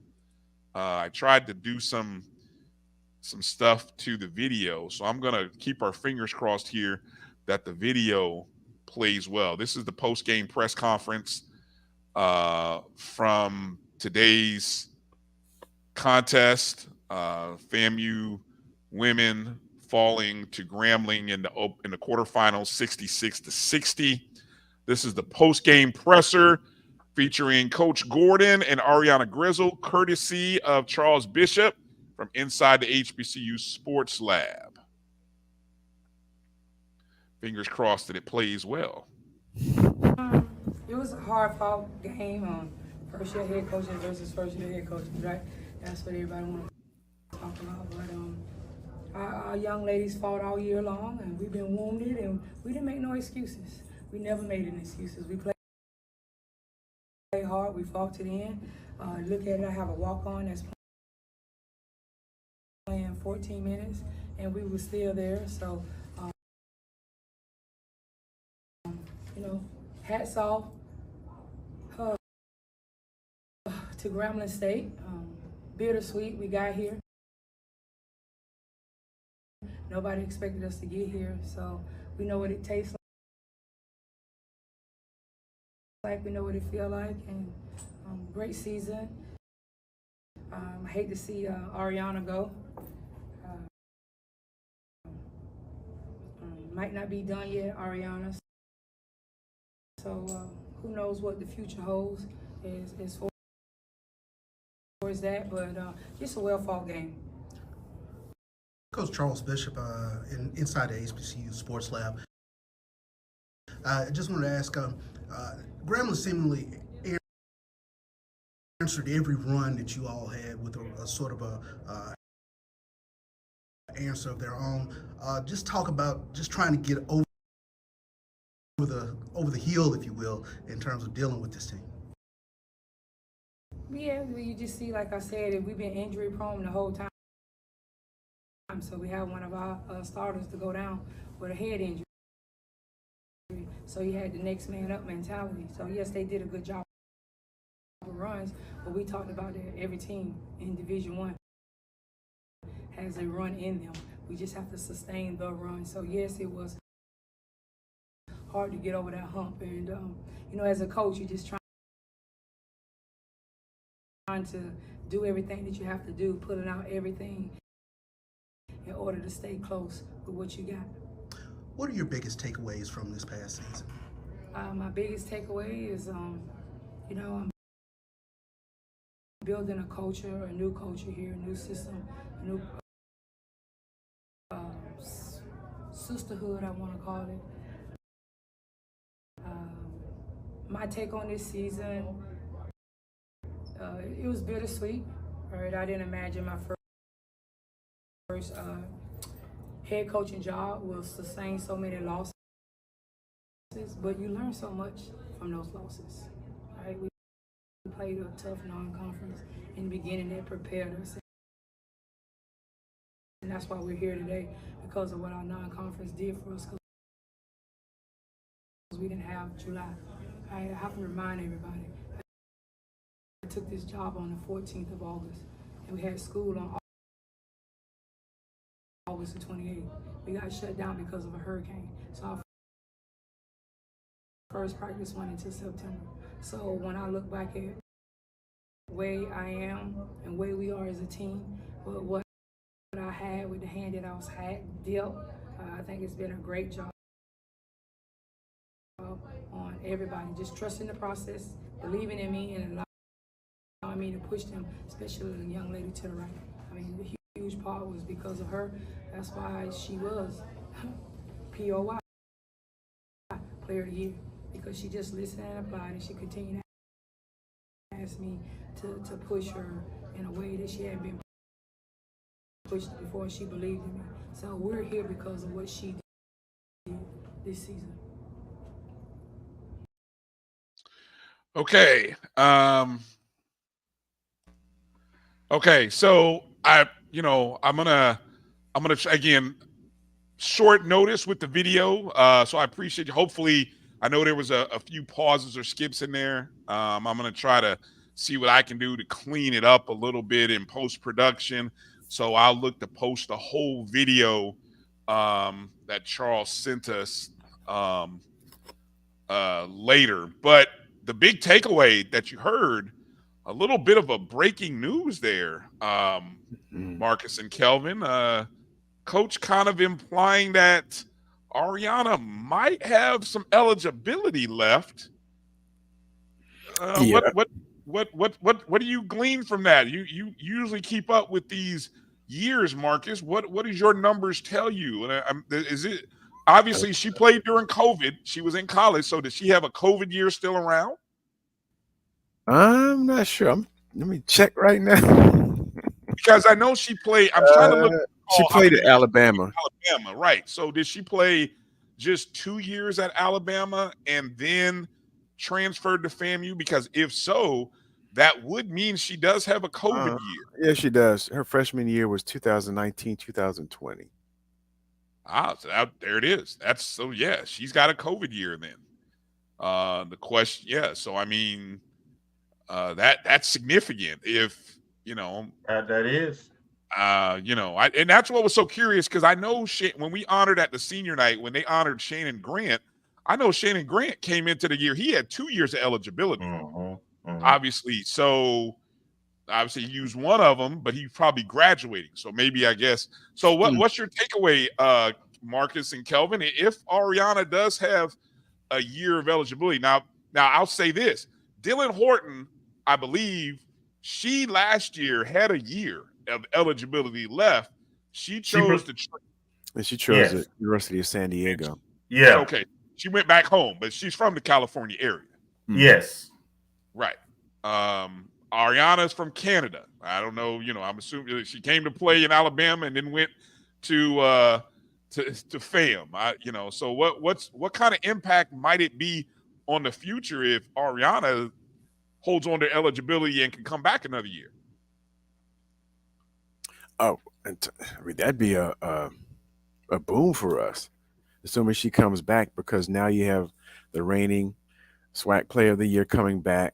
You have a year of experience with Sydney Hendricks, and you have a year of experience with everybody, basically, in terms of being under Coach Gordon's style. And then she can perhaps bring in a couple of more players that she's actually recruiting. Well, she's already signed 2. And I know there was a third that we're hoping to get. I don't think she committed. But we signed a player, Eve Alexander, just won, I think it was Class 2A in Louisiana State Championship. I think they're 4 in a row. And she and 2 other players are cornerstones of that. We just, I believe the young lady is Demaya Griffin. And she was named, I believe, the Georgia, I'm not sure the conference name, but it was a JUCO conference. I think Georgia. Yeah. Player of the Year. So we have some folks, at least 2 signees who are coming in with some accolades that, and at least one with a collegiate experience to surround Grizzle if she decides to come back. And then, you have Hendricks hopefully coming back. I mean, with the transfer portal, you never know, but I'm not wishing it on anybody. Hendricks coming back. Hopefully, Delancey coming back. Definitely coming back. I forgot the young lady's name, number 12. She's the center. Hopefully she's coming. I think she has at least 1 more year, but I have to check her eligibility. Gilbert. Shawnee Gilbert. Yeah, so you have a few players coming back. Sylvester. Oh, she's coming back? Okay. Yeah. She got hurt. Okay. So you coming back with some experience. And what I add to that real quick, Bryan, is all I can think about now is what if Dylan Horton knew who the coach was going to be when she was making a decision and had came back with Grizzle and got this coaching from this coach. How different the having 2 elite scorers on this squad would have been. So that's number 1. Number 2, I also want to give a shout out at the BCU game. Had several folks continue to meet. A lot of our people who watch the show. Gail from Cleveland. What's up, Miss Gail? I hope I got that right. And also another gentleman. I've seen him before, but I can't think of his name. But he made sure to stop me and let him know that he watches the show. Coach Billy Rowe. Shout out to Coach. Got a chance to talk with him. Some good information there. And the same thing with the baseball game. Had a rattler from the late 70s, I believe he said, early 80s, who grandson pitches for the baseball team to come up and say he watched this show and say he'll be watching tonight. So I always want to thank everybody for watching us, and we hope that we continue to bring you great content, and we appreciate you thinking about us and finding our show worthy enough for your attention.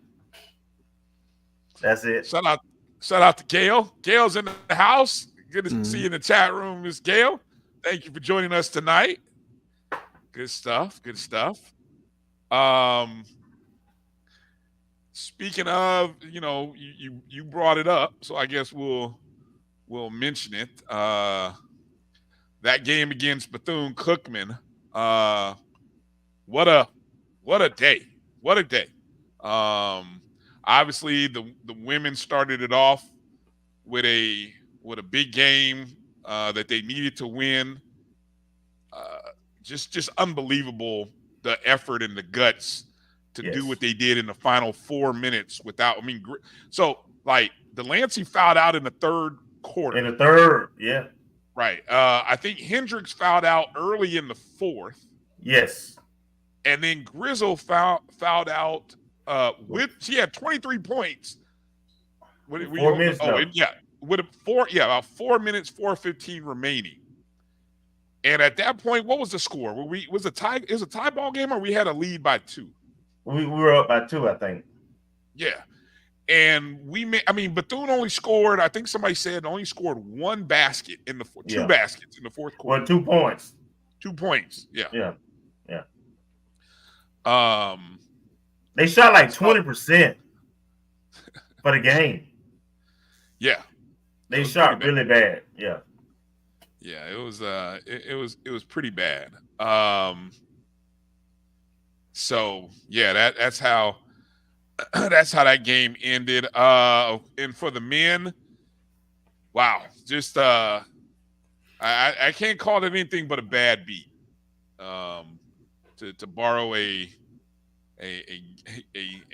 terminology used in other spaces, but so let me jump in, Bryan, because I was there, and yeah. To me, it was a fitting end to this season for the men's program. It's been it's been a frustrating year. It's not the first game we lost like that at home this season in conference. Nope. And we're up by 4 with like 35 seconds left in overtime, and we have the ball. And we failed to get the ball in consecutively, and one of the times even after a timeout. Then we proceed to not only turn the ball over, but we give up a wide open 3. We also, I think, missed a free throw or 2. We literally gave that game away, and it was a fitting. What we won 5 games this year. 6 total. Okay. 6 and 23 was the final. 4 in conference. Yeah, 4 in conference. 4 in conference. And we had a lot of close losses.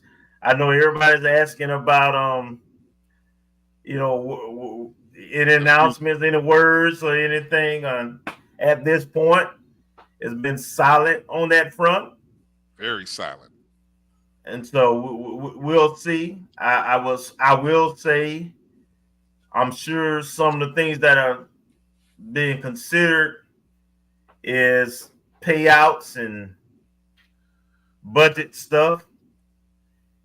That's going to probably control the timing of some of that, as it's also impacting some of the, I believe, football hires, frankly, and the timing that they can come on board. So we'll just see. But it's been a very frustrating and disappointing 2 years in men's basketball.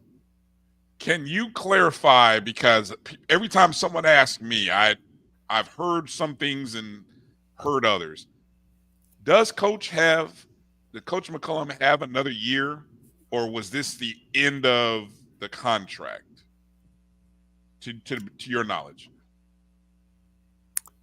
I believe this was he's in his final year of his current extension. That's my understanding. I was able to find. I don't have it right now, but I was able to find it. And I think his contract basically ends June 2024. Okay. Mm-hmm. All right. Yeah. So we're up. We're up 2 in overtime. Give up a 3, which that wasn't an easy 3. I mean, that was a tough shot. It was open. It was open. He was unguarded. He got. I don't know how he got lost, but he got lost. All right. Well, it happened, and so but there's 18 seconds left, and that's what kind of bothered me. And as you said, what bothered probably a lot of people, and it just kind of left your head scratching at the end because Parker has the ball, right? And shout out Ryan before that, and I was trying to listen on my phone. Mm-hmm. I thought we had a I was on Rattler Plus, so I was listening to the audio, and it sounded like, if I remember correctly, we had a 4-point lead. We did. They just scored, and we had 2 consecutive either turnovers. I think 2 consecutive turnovers, and BCU scored off of those, so it was 64-60, and we couldn't inbound the ball. And I can't remember if one was a turnover, either a steal or step out of bounds, and there's another turnover basically on a play when we're trying to get it inbounds from underneath the basket, and that turned the tide. I'll give it to you right here. I got the play-by-play. 45 seconds left. We're up 66-62 after KJ hits the second or hits a jump shot. This is after a Chase Bars layup to put us up 2. So we made 2 consecutive baskets at the 133 mark and then at the 45-second mark, right? All right. After Bethune misses a 3-pointer, we commit a turnover with 29 seconds left, okay, off of a steal. A timeout is called by Bethune with 29 seconds left. So 29 seconds left, we have a 4-point lead.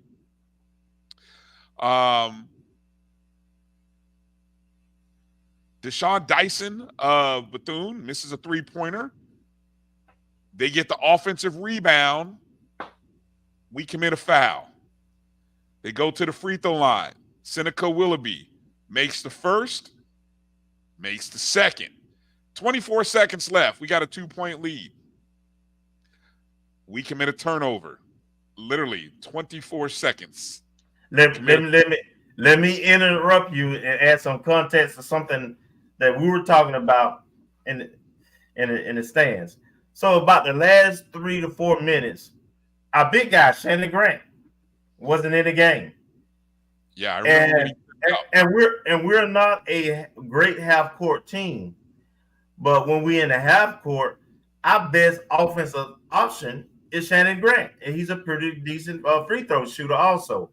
Plus, when the clock started running down and you need to get it in, he's the tallest thing on the floor and the biggest thing on the floor. So you would think it would have made sense to have him in down the stretch, but he did not play at all down the stretch. And the other thing you couldn't understand was, and with inbound play, and remember now, coach called a timeout.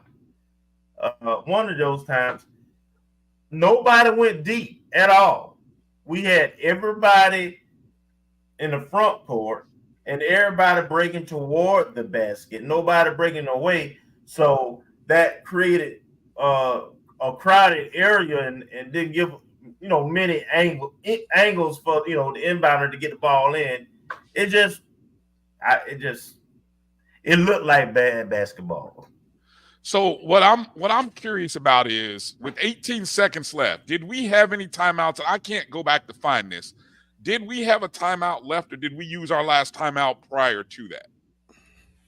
I know we used one around that time. Whether we had one after that, I can't remember. I just don't remember. All right. And I say that because watching the last 18 seconds was tough. As a coach, it was tough because I'm watching Parker come across the half-court line. The urgency wasn't there. And I'm watching to see, okay, what's the play? What's the play? Guys are standing. There's no signal of timeout, but then I see coach sort of gesturing to like, let's go at about the 10-second mark. He's like, come on, we got to go. And then Parker's going left, going right. Nobody's moving to get open, and he ends up putting up a shot. He missed. It was a three-pointer, right? And I've seen Parker. He hit a shot to send his high school to a championship game. So I know he can. I watched him hit a shot to bury us. So I know the boy can, but still, you're like, come on, somebody get open. Move the ball. Get the ball to Lamar. Get the ball to somebody. It never got there. But I kept saying, we were only down one. Put your big man in. Go to the basket. Go to the basket. Put your big man in and let him go to work, man. If you can't call a timeout to get it to the big man, I guess you're stuck.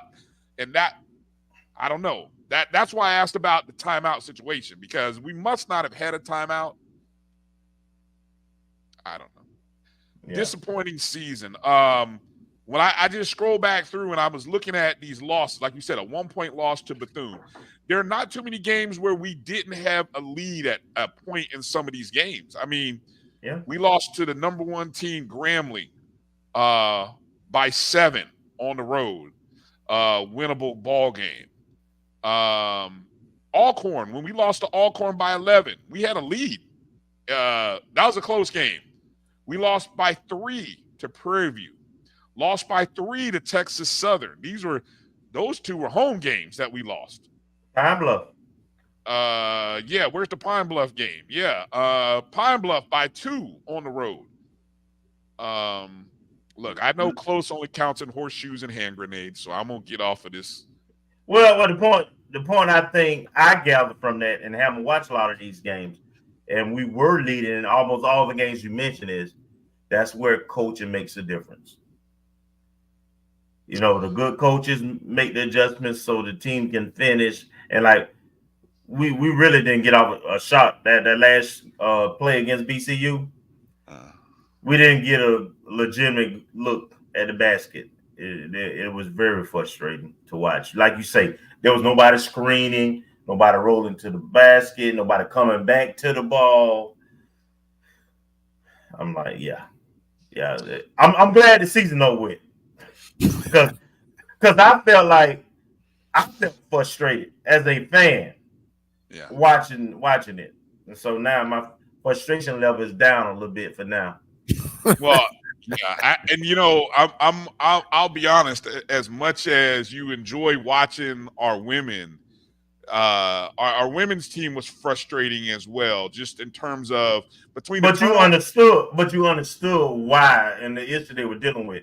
Especially after Sylvester got hurt and you didn't have another ball handler. You understood that they played the way they had, the only way they could play. I mean, you had to keep Grizzly in the game, even though she had 4 fouls, and you could see that 5th foul was coming. You know it was going to happen. She fouled out of 4 or 5 games this year? So you're right. It was frustrating, but you understood that you were getting the most you can get out of that team, and that's the way they had to play. That was not the case with the men's team. So just 2 years removed from a trip to the SWAC tournament where we finished 11-7 in conference play and 13-17 overall. This year we finished 6-23, 4-14 in conference play, 4-8 at home, 2-14 on the road. And then, of course, that's on the heels of last year's 7-22 team that was 5-13 in conference play. So definitely going in the wrong direction. And 2 different ball clubs. That's the thing. We've had the last 3 years, we've had 3 different ball clubs. Yeah. And that's I'm gonna stop because some of y'all are gonna say I'm making excuses. I'm not trying to make excuses. I'm just stating what is obvious. All right. Did we mention baseball? Baseball's had a tough go of it. No, we haven't talked about baseball. But I will say this about baseball. I think we on a 6-game slide, I think now. Let's see. We got swept by Indiana State, which I will say is the best team that I've seen us play. Yeah, Indiana State. And they are a ranked team, if I'm not mistaken, and they did win a regional. And one of their losses I think they only got 2 or 3 losses, and one of their losses was to Vanderbilt, which is a baseball powerhouse. So Indiana State's a very sound team. Now, I was at the game Tuesday, the midweek game, and that game was one of those games where Coach treated it like a midweek game. Now, Indiana State series, it is what it is. You know, they just beat us. That JU game, no, Florida game, 11-8. Yeah, last losing night. on Tuesday to North Florida. Yeah, but we were up 3-0, bottom of the 5th, I think, or something like that. And then Coach started what Coach does with those midweek games when he got, especially now that we get on the conference play. He rotated a lot of players in, a lot of pitchers in, and that's when North Florida was able to get on the board. Had we probably stuck with our normal lineups and not did all that rotating, that could have got us off the snide. But that would happen with that particular game. Now the games before that, we got 2 things going on that I see right now.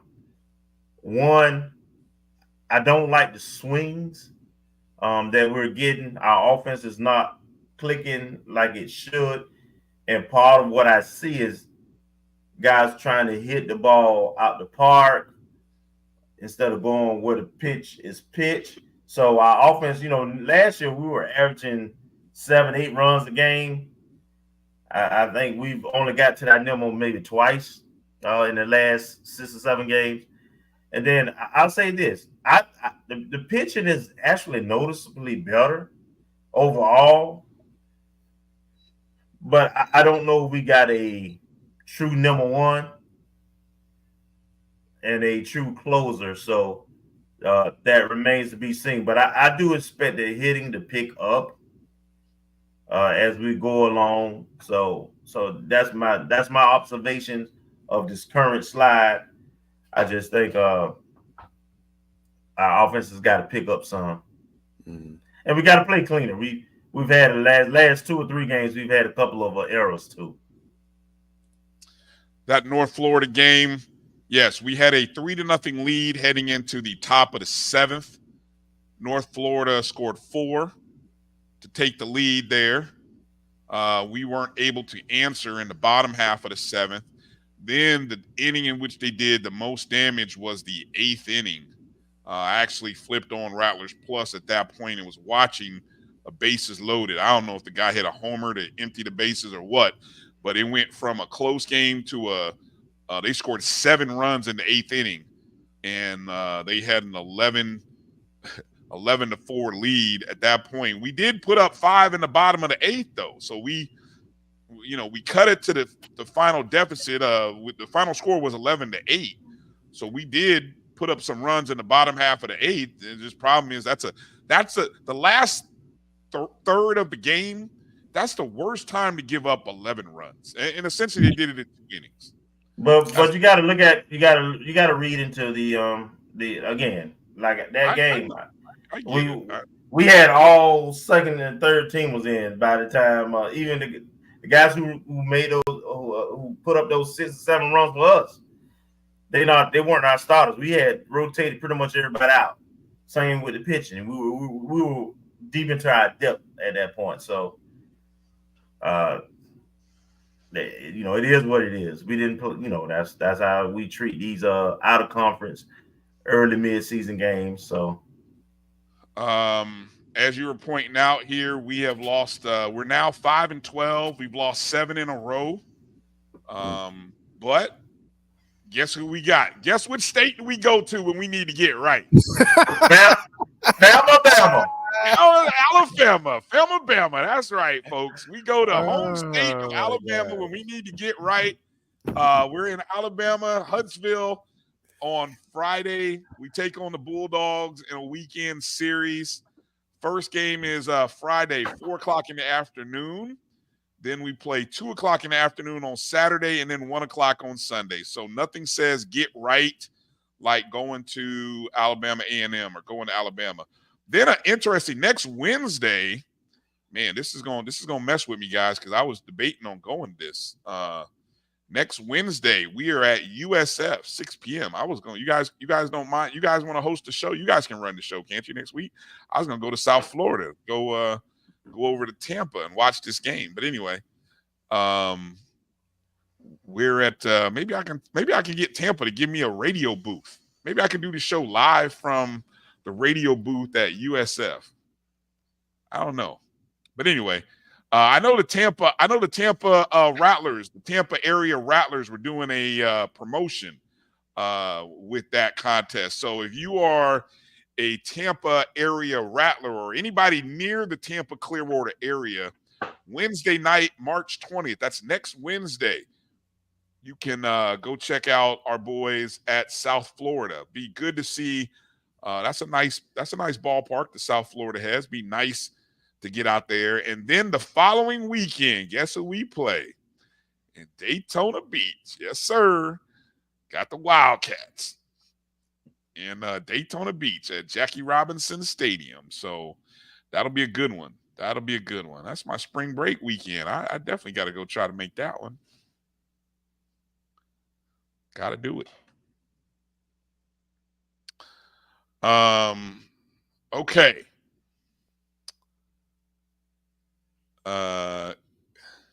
Any news on the football? Spring, the guys are on break this week, so nobody's really doing anything this week, right? Right, correct. All right. Just on spring break, hoping everybody stays out of trouble, do what you're supposed to do. And of course, the spring game is set for April 13th. Let's see. Any other news? Anything Coach Roll share with you that you wanna any nuggets you wanna drop out there, Kelvin, from Coach Roll? I know I saw somebody asking in the chat room. Anything good? No, not at this time. You can share? Come on. All right. No, Coach no, Roll not right back now. on staff in any form. Yeah, okay. I can't put any him capacity. on. Is he coming back? I cannot put my sources on blast right now. No, I know nothing. All right. See, you see when you have those conversations, you got to tell. I just say hello. That's it. And then you say hello, and then people start telling you stuff. I know how that works. But you gotta tell Coach. You say, hey, Coach Roll, don't say hello to me and then start talking to me about football. You got to give me something I can share on the show. Something. You know, I'm just saying. We did make a few offers in the last couple of weeks. What do you see out there, Marcus? What kind of offers? What do you see? Well, he's trying to offer up some beef. I guess my interpretation is that Coach Colsey is kind of following along Coach Simmons' blueprint, where some of these offers are to experienced guys, some big guys. Like I can't remember the last time we talked about it. We did get the commitment from a guy who went from North Carolina to, where was it? Clyde Pender. He bounced around a little bit. He went to University of North Carolina, coming out of, I think he's Sefner Armwood, and then went somewhere else. I can't remember where. And then JUCO. But, I mean, he's a big guy. We offered a huge tight end who's from up in my area. I think we talked about him. He's transferring from Cornell. He hasn't committed. None of these guys. The last commitment we had is linebacker Adrian Owens, who was at Jackson State, and Clyde Pender, defensive lineman. But we offered a 6'5", 263-pound defensive line tight end guy who offered 2 offensive linemen from Notre Dame College, not University of Notre Dame, but Notre Dame College, a Division II college in Ohio, because their school is they shut down their program. Shutting down the program. Might be shutting the whole school. I think the whole school's in financial trouble. So 2 offensive linemen that both go, 6'3" or better, and 290. And a running back too, right?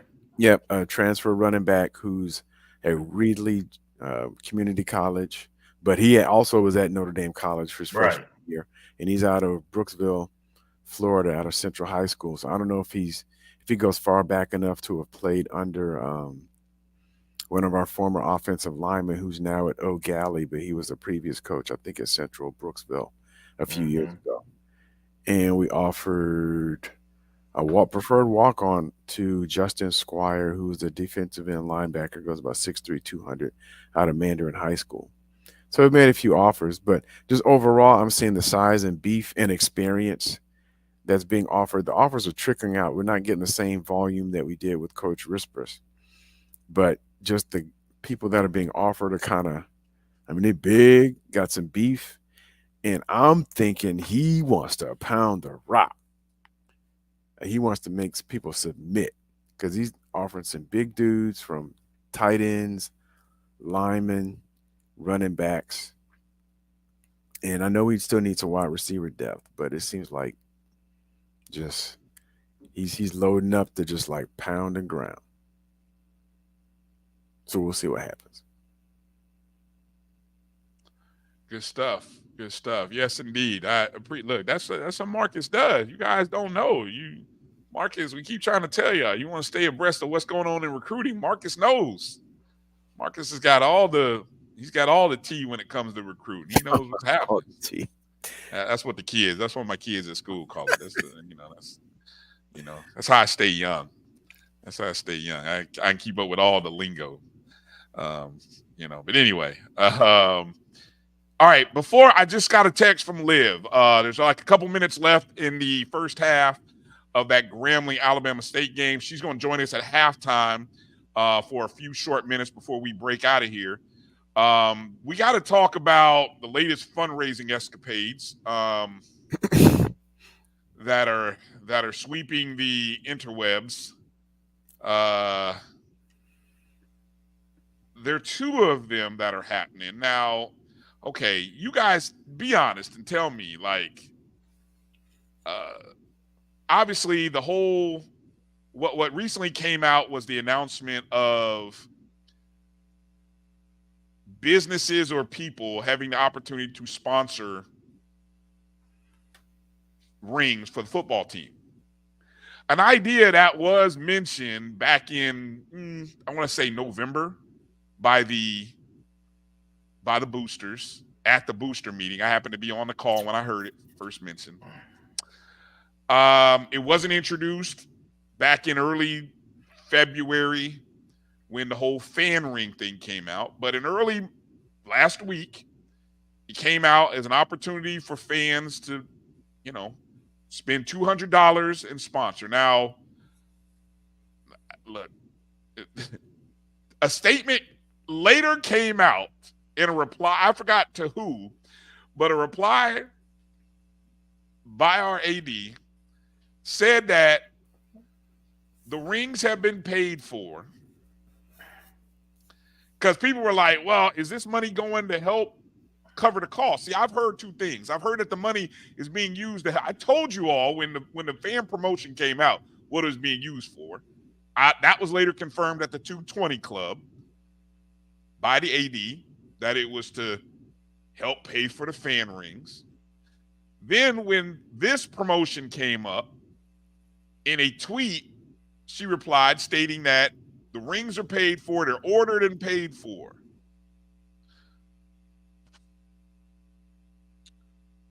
So help me, Kofi. Help me, Kofi. I'm trying not to bring out the belt. I'm trying my best not to bring out this damn belt today.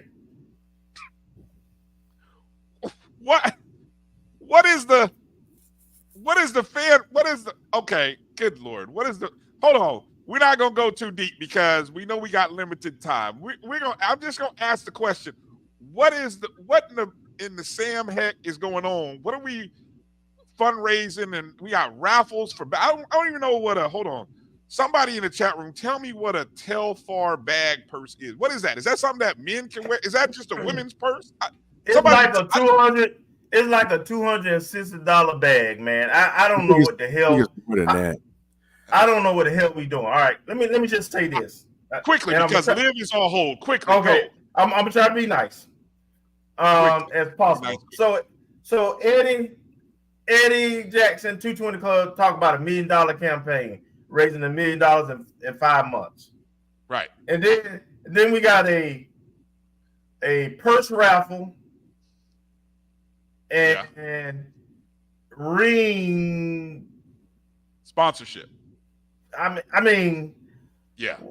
That's all I get. That's all I get from a 6-figure AD. That's it. That's it. A big sale, a fish fry.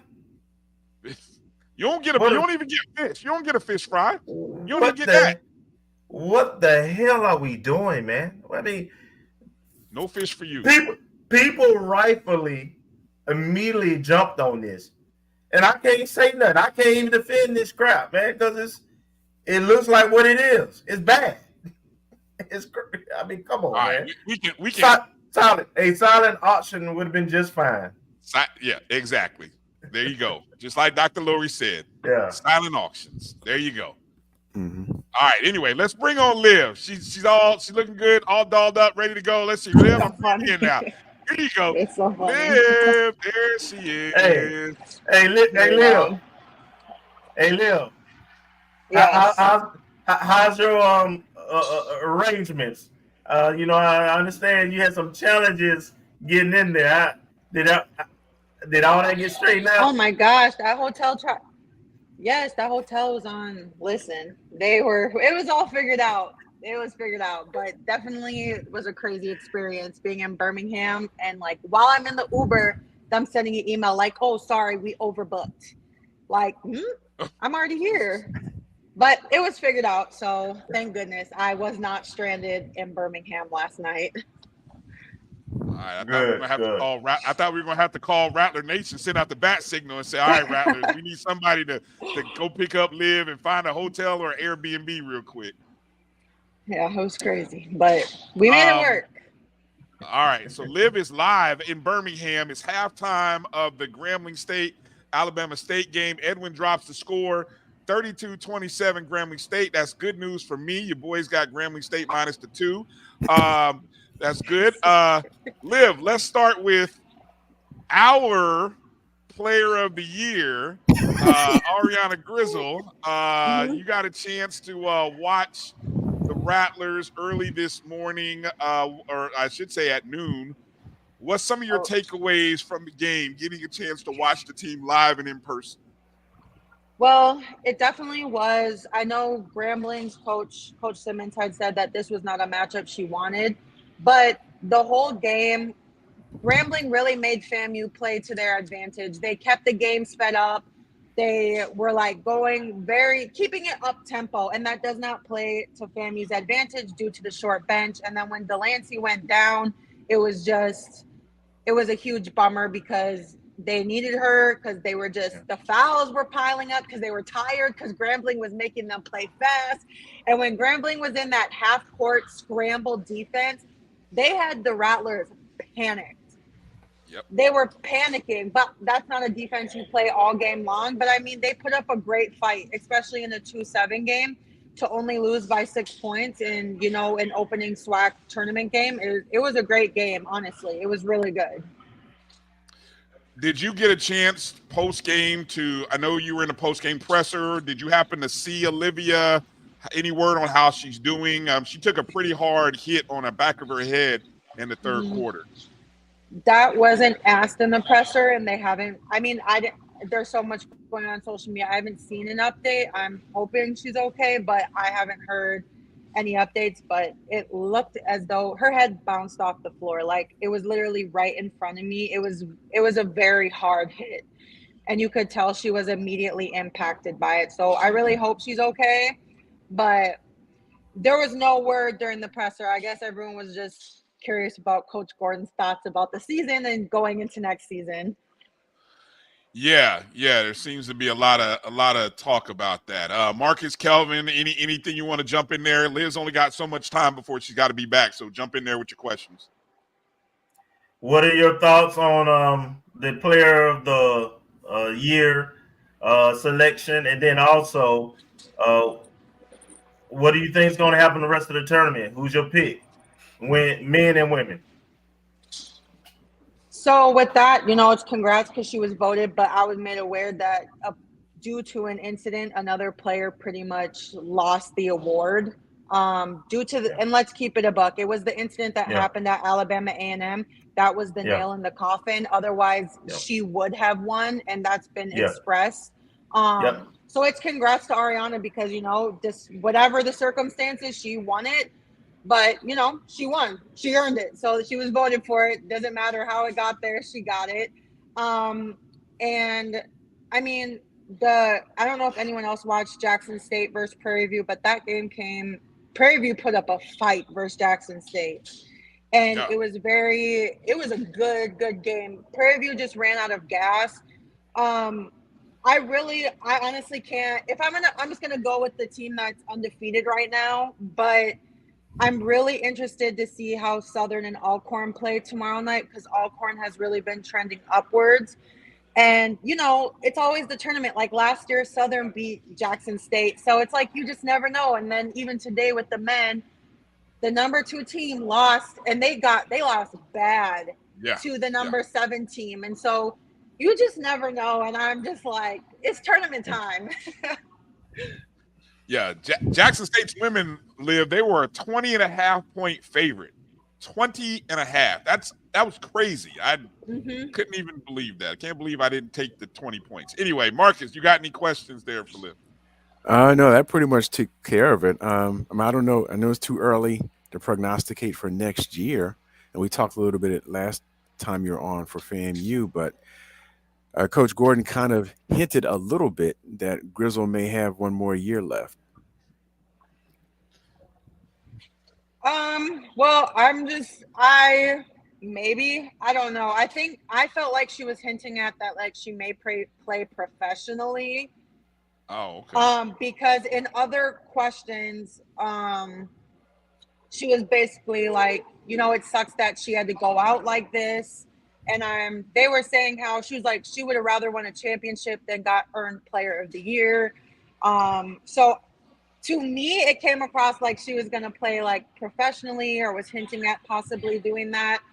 But I don't know. All in the presser, she was talking about next year. She said tonight she will be in the portal, searching, making calls, looking it up because she has to move on. She also hinted on how this is a business. And when she was saying that, I'm assuming a lot of the team will be gone because she said she was brought here to win games, and that doesn't mean she doesn't love the players. But at the end of the day, this is a business.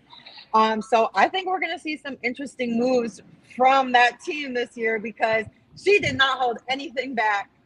She said she needed players with grit, that dog mentality. And essentially it doesn't make her not care for them, but that was missing this year. So, kind of hints that we may see some big moves, and you just never know what's going to happen with the portal, with coming in or kids leaving on their own terms or coaches, choosing their own direction. So I think it will be very interesting to see what happens. No doubt. What do you think about this SWAC tournament in terms of how it's ran and what was the experience like? How are you enjoying it? So I know a few people online were saying they were like, the marketing leading up to it was lacking. And then people were saying how they should have had like schools coming out. And I will say in the first game, there was multiple schools at the game in attendance. They were invited there personally. A lot of fans, especially, well, obviously the Alabama teams can come because it's super close, but teams are bringing their bands, they're bringing their cheerleaders. And I think, the tournament's being ran well. I would say I'd love for the teams. Like the first game, there was some Rattlers there. There was some Grambling people there. Attendance was a little low, but it was 11 o'clock on a Wednesday. So, I mean, that's going to happen. Or a Tuesday, whatever day it is. Wednesday. I'm so lost. But so far, I think it's going really well. I thought that, I think the only thing that could be better next year is the lead up marketing of being like, a countdown to the tournament, really promoting it heavily to encourage people to come more. But like the Jackson State game was well attended, all really but the 11 o'clock game. And I'm assuming because that had to do with time that it wasn't the most, but there was people there. So. Yeah.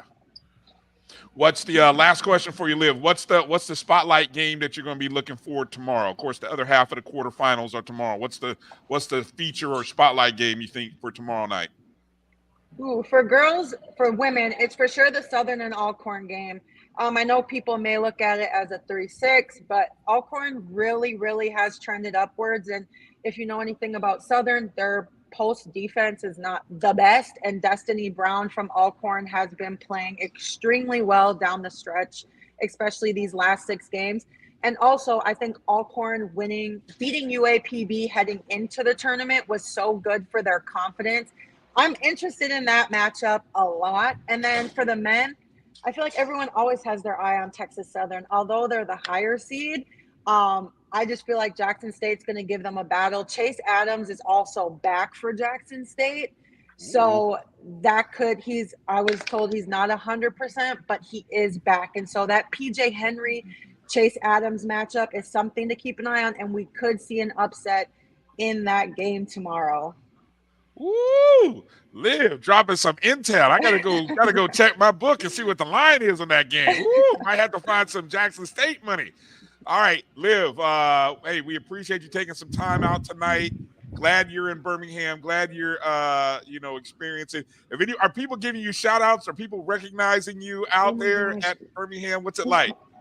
Yes, and I'm like, I know online I look like I'm very extroverted, but I'm not. And so it's just like it's very like nerve-wracking for me because everyone's like, oh my gosh, I get to finally meet you in person. And I'm like, yeah, but yeah, it's good. And I love that, people are like, they want to care about HBCU basketball and they're here. They're like, we want to push the needle. We want to do this with you. And so it's great. And I was also happy because I got to get that clip of G storming off when you took that clip. Yeah. You're the one who took that clip? Oh my God. Oh my God. I got that clip of him storming off when Alcorn lost, and so that was fun. But the vibes are good, and it's very much, how you would expect it to be. There's banter going on. There's the bands, JSU and Prairie View both had their bands and they were playing at the same time, trying to outplay each other. So it's definitely that environment. And even in this last game is like, it's packed. Alabama State brought buses of people. And so the energy is great in here right now. And I'm just hoping that tomorrow's games, especially because it's closer to the end of the week, are the same. Good stuff. If you see Charles Bishop, make sure to say hi.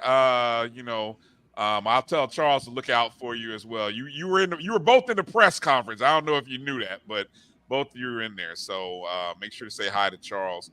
I'll tell him to look. Live for hoops. Or Liv got a life. Liv got a life. That part. I love that line. I just had to get it in there. That was dope. Where was? You tweeted that out, Liv? Yeah, because I do. Definitely do. All right. So no longer are we gonna die lonely. We're gonna live with a life. All right. I got it. All right. So you guys see Liv at the game. Make sure to shout her out. Hey, thanks, Liv. Appreciate you. Love you. Enjoy your time in Birmingham and get the intel. All right. All right. Have a good night, you guys. All right. Thank you. You too.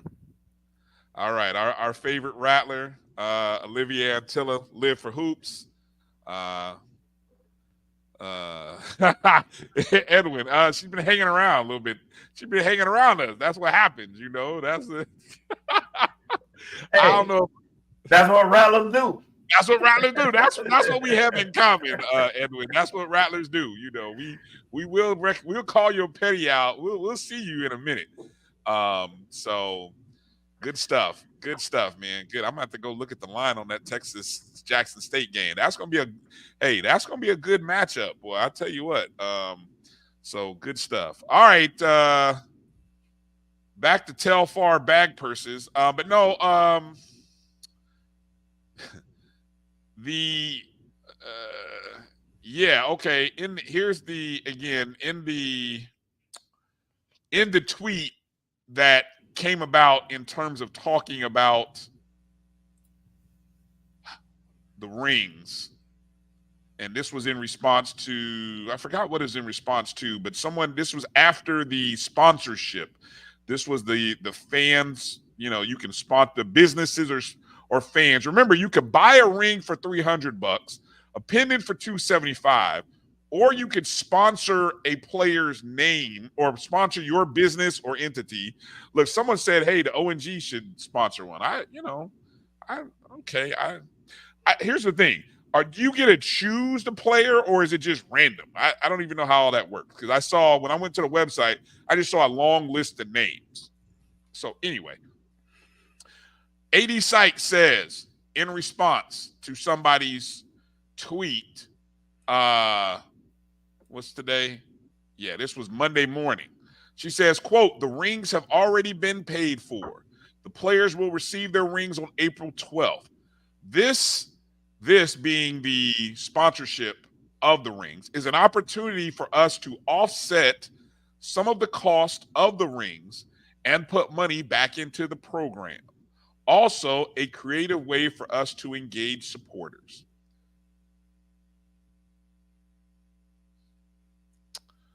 So I'm sure some folks gave her that idea. And I just wish it had been executed better on the front end instead of now looking reactionary or a half truth, right? Because I supported the initiative of getting a pendant. If I had a choice, if I had known about this other effort, I may have chose to do a sponsorship versus getting a pendant. But if all of this would have been done at the same time, which was my statement, I felt like all of this should have been done at the same time. All three options. All three should have been presented. Hey, here's a fan ring. Or if you don't want a fan ring, here's the sponsorship. Doing it in two parts makes it look like, oh, we didn't really sell enough of the fan ring, so now we're doing this. Or it just makes it look like what it is. You didn't really think this thing through. You're kind of doing stuff on the fly. That's what it looks like, and that's kind of what we did.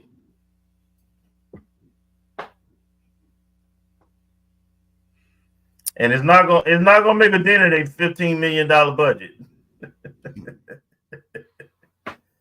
So is the juice worth the squeeze in that sense, right? When you're thinking about putting things out and how you put it out, I think it's really important that you protect the brand and the credibility, and that you don't do anything that tarnishes folks participating, right? Or future sponsorships for that matter. You roll things out as inefficiently as we roll this out. You lose people, and she ended up responding to social media because social media jumped on her right away and quickly, and rightfully so, because it just was not executed well. This or the raffle. Yeah, and I guess one thing, and I know we talked about some things off camera last week when the ring conversation came up, not the sponsorship, but just in general. I guess it's been almost 3 months now. This is March 12th, and we won the Celebration Bowl on December 16th. The planning and execution, while capitalizing on the excitement around winning the Celebration Bowl, has been wanting. I mean, this is I wouldn't say once in a lifetime type thing, because somebody's gonna win the Celebration Bowl. But for us to have won the Celebration Bowl, our first outright HBC national championship, won on the field in such a long time, taking advantage of it, we've had so many missteps and road bumps that have derailed things. That we're just not taking advantage of the excitement of Rattler Nation. And folks are still buying stuff in spite of. Is that we're buying shirts, we're sponsored, buying T-shirts for NIL from players, we're buying paraphernalia. Some folks are sponsoring players, buying the jewelry and all that type stuff, but it seems very, I don't know. Like even we talked about it before, I think with the show afterwards, whether there's going to be a commemorative CD. And I don't know if there's a rights issue with ESPN or anything like that, but Marcus. something like that with the Super Bowl, with the World Series, with the NBA, there's still confetti coming down the floor and they're already selling commemorative CDs. Thank you. And Yes. and I don't know to what degree we would have to have something with ESPN or whoever owns the media rights for the Celebration Bowl, but that type of thing, not only from the sense of being timely and well thought out, but also something that seems what's the word, representative of championship level versus something that seems poorly thought out and kind of thrown together. Like we talked about, like even for upcoming for the fall, we have tickets and stuff and investing in champions. And if we're talking about silent auctions and raffles, and we talked about this off camera last week, what if you do something really of value, like, hey, let's raffle off 2 or 3 suites or seats in the president's box for the opening game at the MEAC SWAC Challenge. There you See go. what kind of money. I mean, because that's the first game that we see our team on the field. Might be better From a something that everybody can wear. I mean, only so many people can have a Telfar purse. I mean, Well, but something like that's like, and I'm not saying it has to be used, but something that's like up here. I mean, you want to have different tiers. I mean, and so you have tiers for folks who want a ring, tiers for folks who want to sponsor a ring, which is not a bad thing.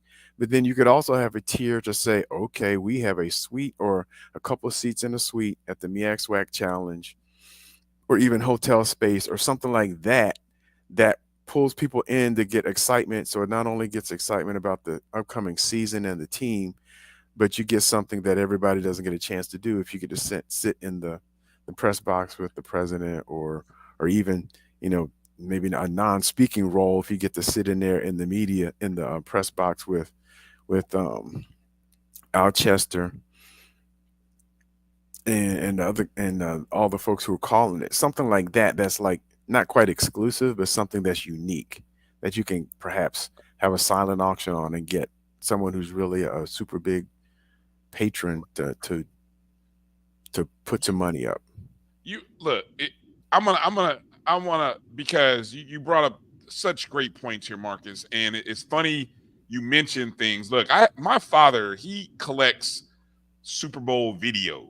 Like, he'll watch the game, but he loves having the memorabilia of the Super Bowl. So he collects a video, buys the DVD from the NFL every year, right? He had me on a search for the video 2 months after the Super Bowl. He's like, I can't find this video anywhere. Normally it's available right after the game, right? So I'm hunting around trying to find it. And then I got to thinking, I'm like, well, wait a minute. Look, I started looking for Super Celebration Bowl merch, and I couldn't find nothing. And I'm like, I couldn't find a video. I couldn't even find a commemorative coin from the game. I'm still trying to find an official merchandise shirt. Oh, wait a minute. What is that? What is that? I see something, Kelvin. What is it? Hold on. Let me go big screen here. What is it? That's a jersey. A jersey from when? 1987. What is that? What is that? You're showing us, but you're not communicating to us. Hold on. Okay. What my point being? Yeah, I saw that. Oh, it has championships and including the 2023 on the back of it. What I'm getting at is some vendors have been on this thing and jumped on it. The university itself has not done. I have also a T-shirt done by a licensed vendor, but the university, the vendors, the people who do this for a living, who that's how they made their money. they're on it and they're producing, but Yeah, the but they're university scattered. Everybody is absolutely. everywhere. You don't know. That's the problem with. That's why people. That's what makes the money is when you can go to one place. I don't care if I went to one place. You give me 6 vendors. Here's one place. Show me the link with 6 different vendors that are selling merchandise shirts. And if you want to get a merchandise shirt from a vendor, here's the address. Here's what you can get. Instead, I got to hunt around, do Google searches, and try to figure out who's got Celebration Bowl championship T-shirts. This vendor, that vendor, the only reason I found out about this jersey, just like you say, somebody I know knew the vendor who produced it, and a part of their sorority, and know that I got everything FAMU, and was like, hey, somebody that knows somebody. Yeah, that's you're right. It's scattered. It is definitely scattered. Yep. And that's the problem with not having your own university athletic store. That's the number one problem. Even if you have your own university athletic store, you can have these shirts from various vendors. You can have them in your store if you want to. Right. And guess where the fans could go? One place, one shop, one stop. Get them all. No, the other portion, and Kelvin, correct me if the name's wrong. Is it Miss Thompson who's in the office for? Yes. It sounds like it's a one-person shop. This is not. I mean, it's never. There should always be more than a one-person shop, but this is definitely not the year for a one-person shop in terms of approving official license gear, because we won championship in football, which we've been starving for a long time. I never got a baseball shirt. I never got a. I'd love to have a baseball. That's what I'm saying. We're racking up. We're championships in baseball. They just gonna come out with one out, and it, honestly, I think it's the baseball alumni group that actually got with one of the vendors who be at the games to produce this 2023 baseball championship shirt.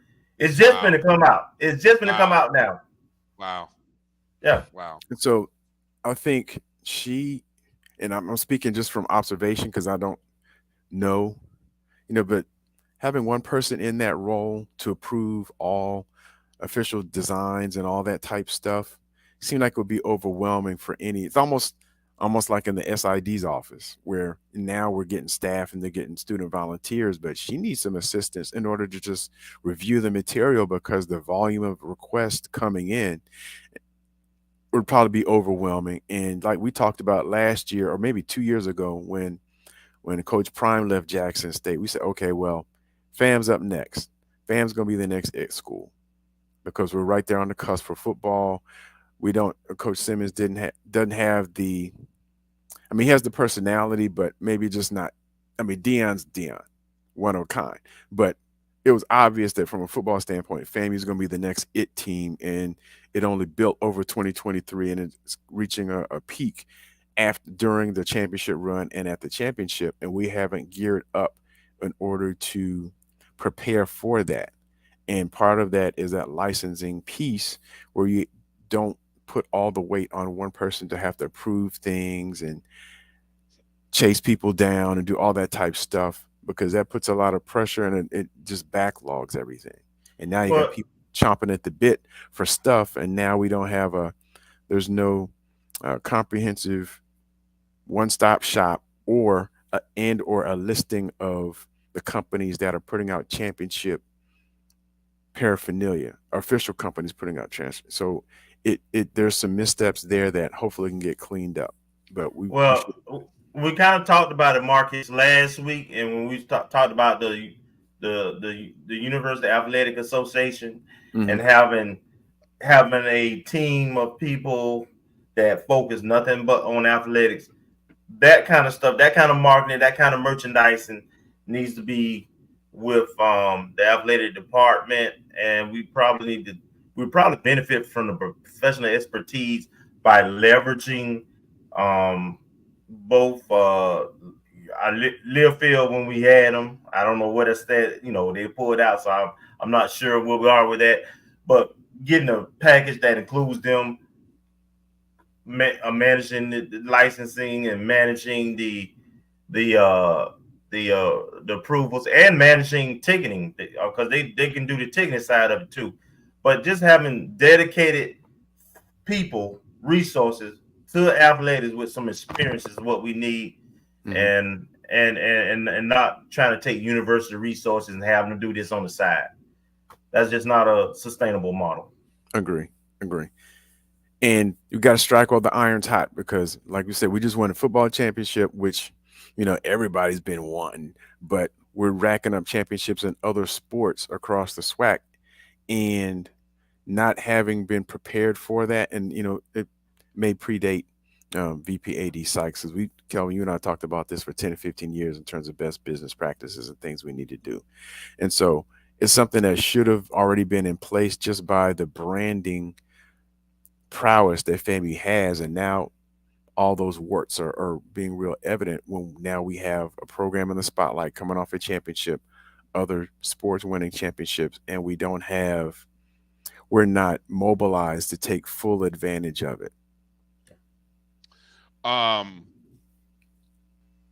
Yes, there was a point match Rattler Athletic Fund initiative, but the key thing in this statement, the day after we won the Celebration Bowl, we knew we were going to the Celebration Bowl for 2 weeks. Was it 2 weeks or 1 week? 2 weeks. A campaign or something should have been put to when we met them on media day. What day was that? A Thursday or a Friday? Friday. That weekend, we knew 40 to 50,000 Rattlers were going to be in Atlanta at that game. That is the weekend. That type of initiative should have been done going into the weekend, not after. Into it. Engage your people before you get to the final result. Not saying that we were worried about losing, but it's saying, hey, Rattlers, you're here. We're here. Let's keep this thing going. Here, donate to the Rattler Athletic Fund because you're that excited that you're in Atlanta and we're playing for a title. It should have been done in the get-go, not after. And so when we talk about the planning, that's what we're talking about. Somebody sat around for 2 weeks and didn't wait, and then waited until after the game to do a point initiative. No, it's too late. People have already left the building. Yeah. You had them in the building. You had them before you had them high and drunk and excited coming into Atlanta. I'm sorry, maybe not drunk. I'm sorry. Yeah, you probably. Yeah, we Rattlers. Yeah, thank you. Yeah. You had them then. And they get more money the more tips you get more money. Yeah, you get more money from me before I spend my money over the weekend than after, right? Man, so yeah, that's what we. But that's what I guess on the bright side, if there is, well, always look on the bright side. It is only March 12th, 13th. When we have kickoff in 5 months and 2 weeks. So we have opportunities throughout between now and the first foot toe to ball in August to generate ideas that hopefully will meet different tiers and allow for the championship contributions to be had, whether it be for physical things, whether it be someone just wanting to donate, whether it be something or a silent raffle for something of substance, beyond, a purse or a ring or something like that, but something like, I don't know, dinner with the coach or something like that. Even some of the NIL deals that in previous years, going off tangent, but are also like dinner with a player or something like that. Well, I mean, you got the offensive MVP. To your point, Marcus, because you touched on the NIL.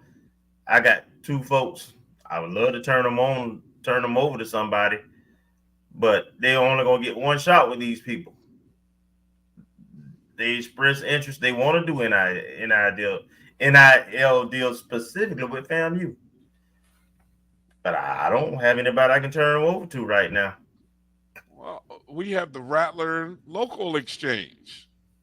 That's what you're going to be told, because we don't have a collective. Who is that though? People with money, they want to talk to people. That's where you need a collective. See, I keep telling, I got people that I keep talking to about doing a collective, but it is what it is. And so and I'm gonna say one other thing, because I see some people in the comments talking about rookie this, rookie 14 months on the job. She ain't a rookie no more. 14 months on the job. People start harassing the president after the first 100 days. We still making excuses 14 months on the job about being a rookie. This was the dream job. Where was the vision board? The vision board, if this was your dream job, the vision board should have been set in terms of what you wanted to do when you got here. So miss me with all the rookie stuff. All right, enough excuses.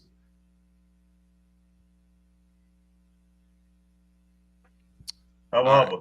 I feel Kobe's spirit in the building. Hey, that's why the show is titled "Answer the Call," because we're coming up on the 1-year anniversary when we lost our friend. It'll be one year this weekend, and Rattlers have answered the call. Our athletic teams have won championships.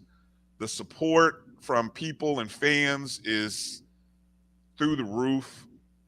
We just need our administration to step into their own. They need to step into their greatness. How about that?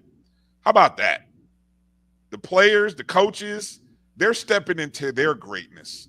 You as fans and supporters, you're stepping into your greatness. Now we need our administration and our leaders to step into their greatness.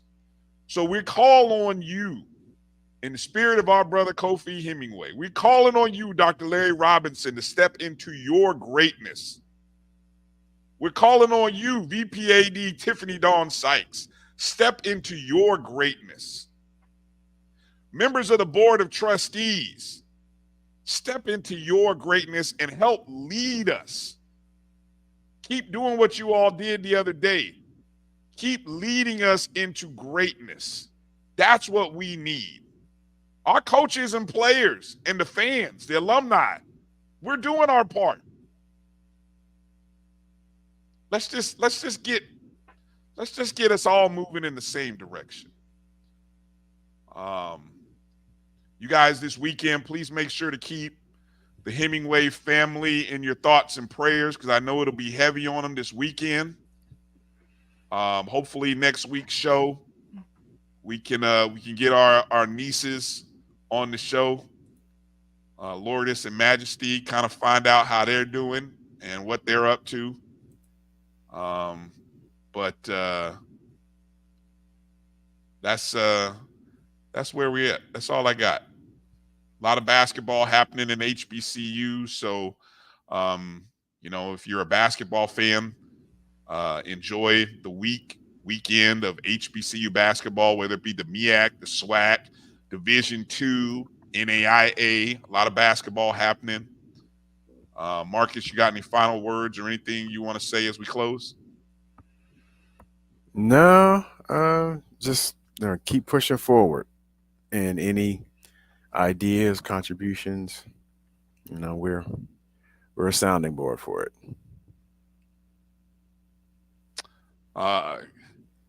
Kelvin, final words.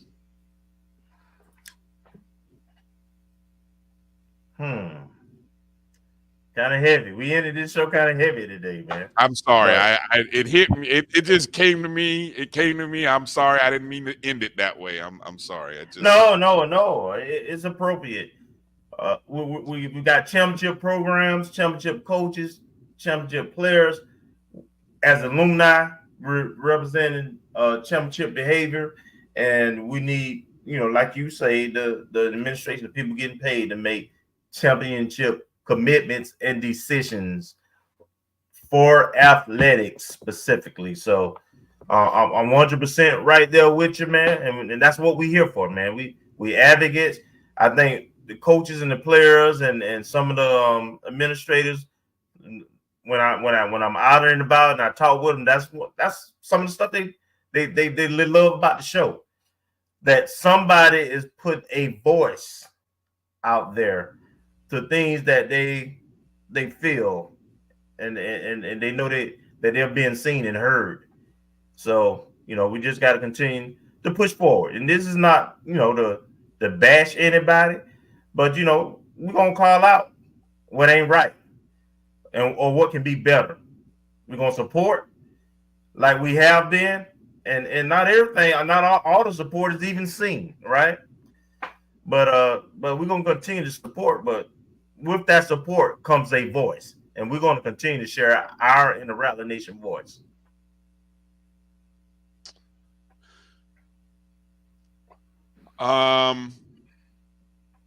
$60 donate directly to the women's basketball program. I don't, man, I was sitting here looking at, I know last week we were talking about track and field, and I hope, I know they're still, obviously they're fundraising still for their rings. I don't know. It's just, it feels, I God bless. I hope, like I said, no matter what it is that you can give, if you can give anything, I know it's a lot. And I think that's what wears on a lot of people is the constant. I'm not gonna say what I was gonna say. It's constant. We've had 2 months of shows, and I love all of these teams and these coaches, but yeah, we've come to you guys as alums asking to help this team, help that team. And you do it. And God bless all of you who do, no matter what, even if it's a $10. Like, I'm not going to eat lunch today. I'm going to give $10 to this team. I get it. I know how tight it is. Trust me, as a teacher, I know. All right. But some of you, you may say, hey, I can spare $60 to support the women's basketball initiative. We got a lot of, we have several thousand alumni, right? So, yeah, if 1,667 donate $60, yes, that's going to be a significant amount of money for the women's basketball program to help Coach Gordon out going in the future, right? And that's you doing your part. But hey, guess what? There's going to be somebody next month. Hell, it might be somebody next week. I don't know. It just depends, But that's why the DSOs, and there's got to be something that. Anyway, we appreciate you all doing your part, no matter what it is. Whether it be a raffle, whether it be this to the Rattler Athletic Fund, and I think the code for women's basketball is 0000007. $60 helps. Whatever you can give, whatever you can do makes a difference. Strike while the iron's hot, while it's on your mind. Do it tonight, because tomorrow something new may happen. You may have a new challenge in your life tomorrow, and you may not be able to. So if you can tonight, do it tonight while it's fresh. And there you go. Again, I want to thank Eria Williams Young for joining us. Appreciate her. FAMU softball 01 to 05. Appreciate her sharing her memories and her things going on with Coach Wiggins. Appreciate Olivia Antilla for joining us live from Birmingham on site of the SWAC tournament. I think the only group I didn't mention, track and field, is in Orlando this weekend, starting the outdoor season. I don't know why they're not at the Bob Hayes Invitational this weekend, which is where I'm going to be. But anyway, I'll ask that question another time. But they're going to be in Orlando, black and gold invite. So if you're in the Orlando area and you want to go see our track and field athletes, They're at UCF Friday and Saturday. So I think now we've covered everybody. Thank you guys. Thank you for engaging with us. Whether you're meeting Kelvin at the games, whether you're hitting us up on Facebook, YouTube, on our Twitter accounts, whether you're donating to the show, however you donate, hitting us up on social media. We really do appreciate you. Share the show, share it with a friend. We enjoy getting new listeners every week. And yeah, thank you guys. Thank you, Rattlers. Thank you to all of our coaches and players. Congratulations. Congratulations, Lady Rattlers. We loved watching you this season. Coach Gordon, we got you. We coming in. We waiting on you to come in on the show. We know you watch. We can't wait for you to come on the show. Ariana Grizzle, my MVP.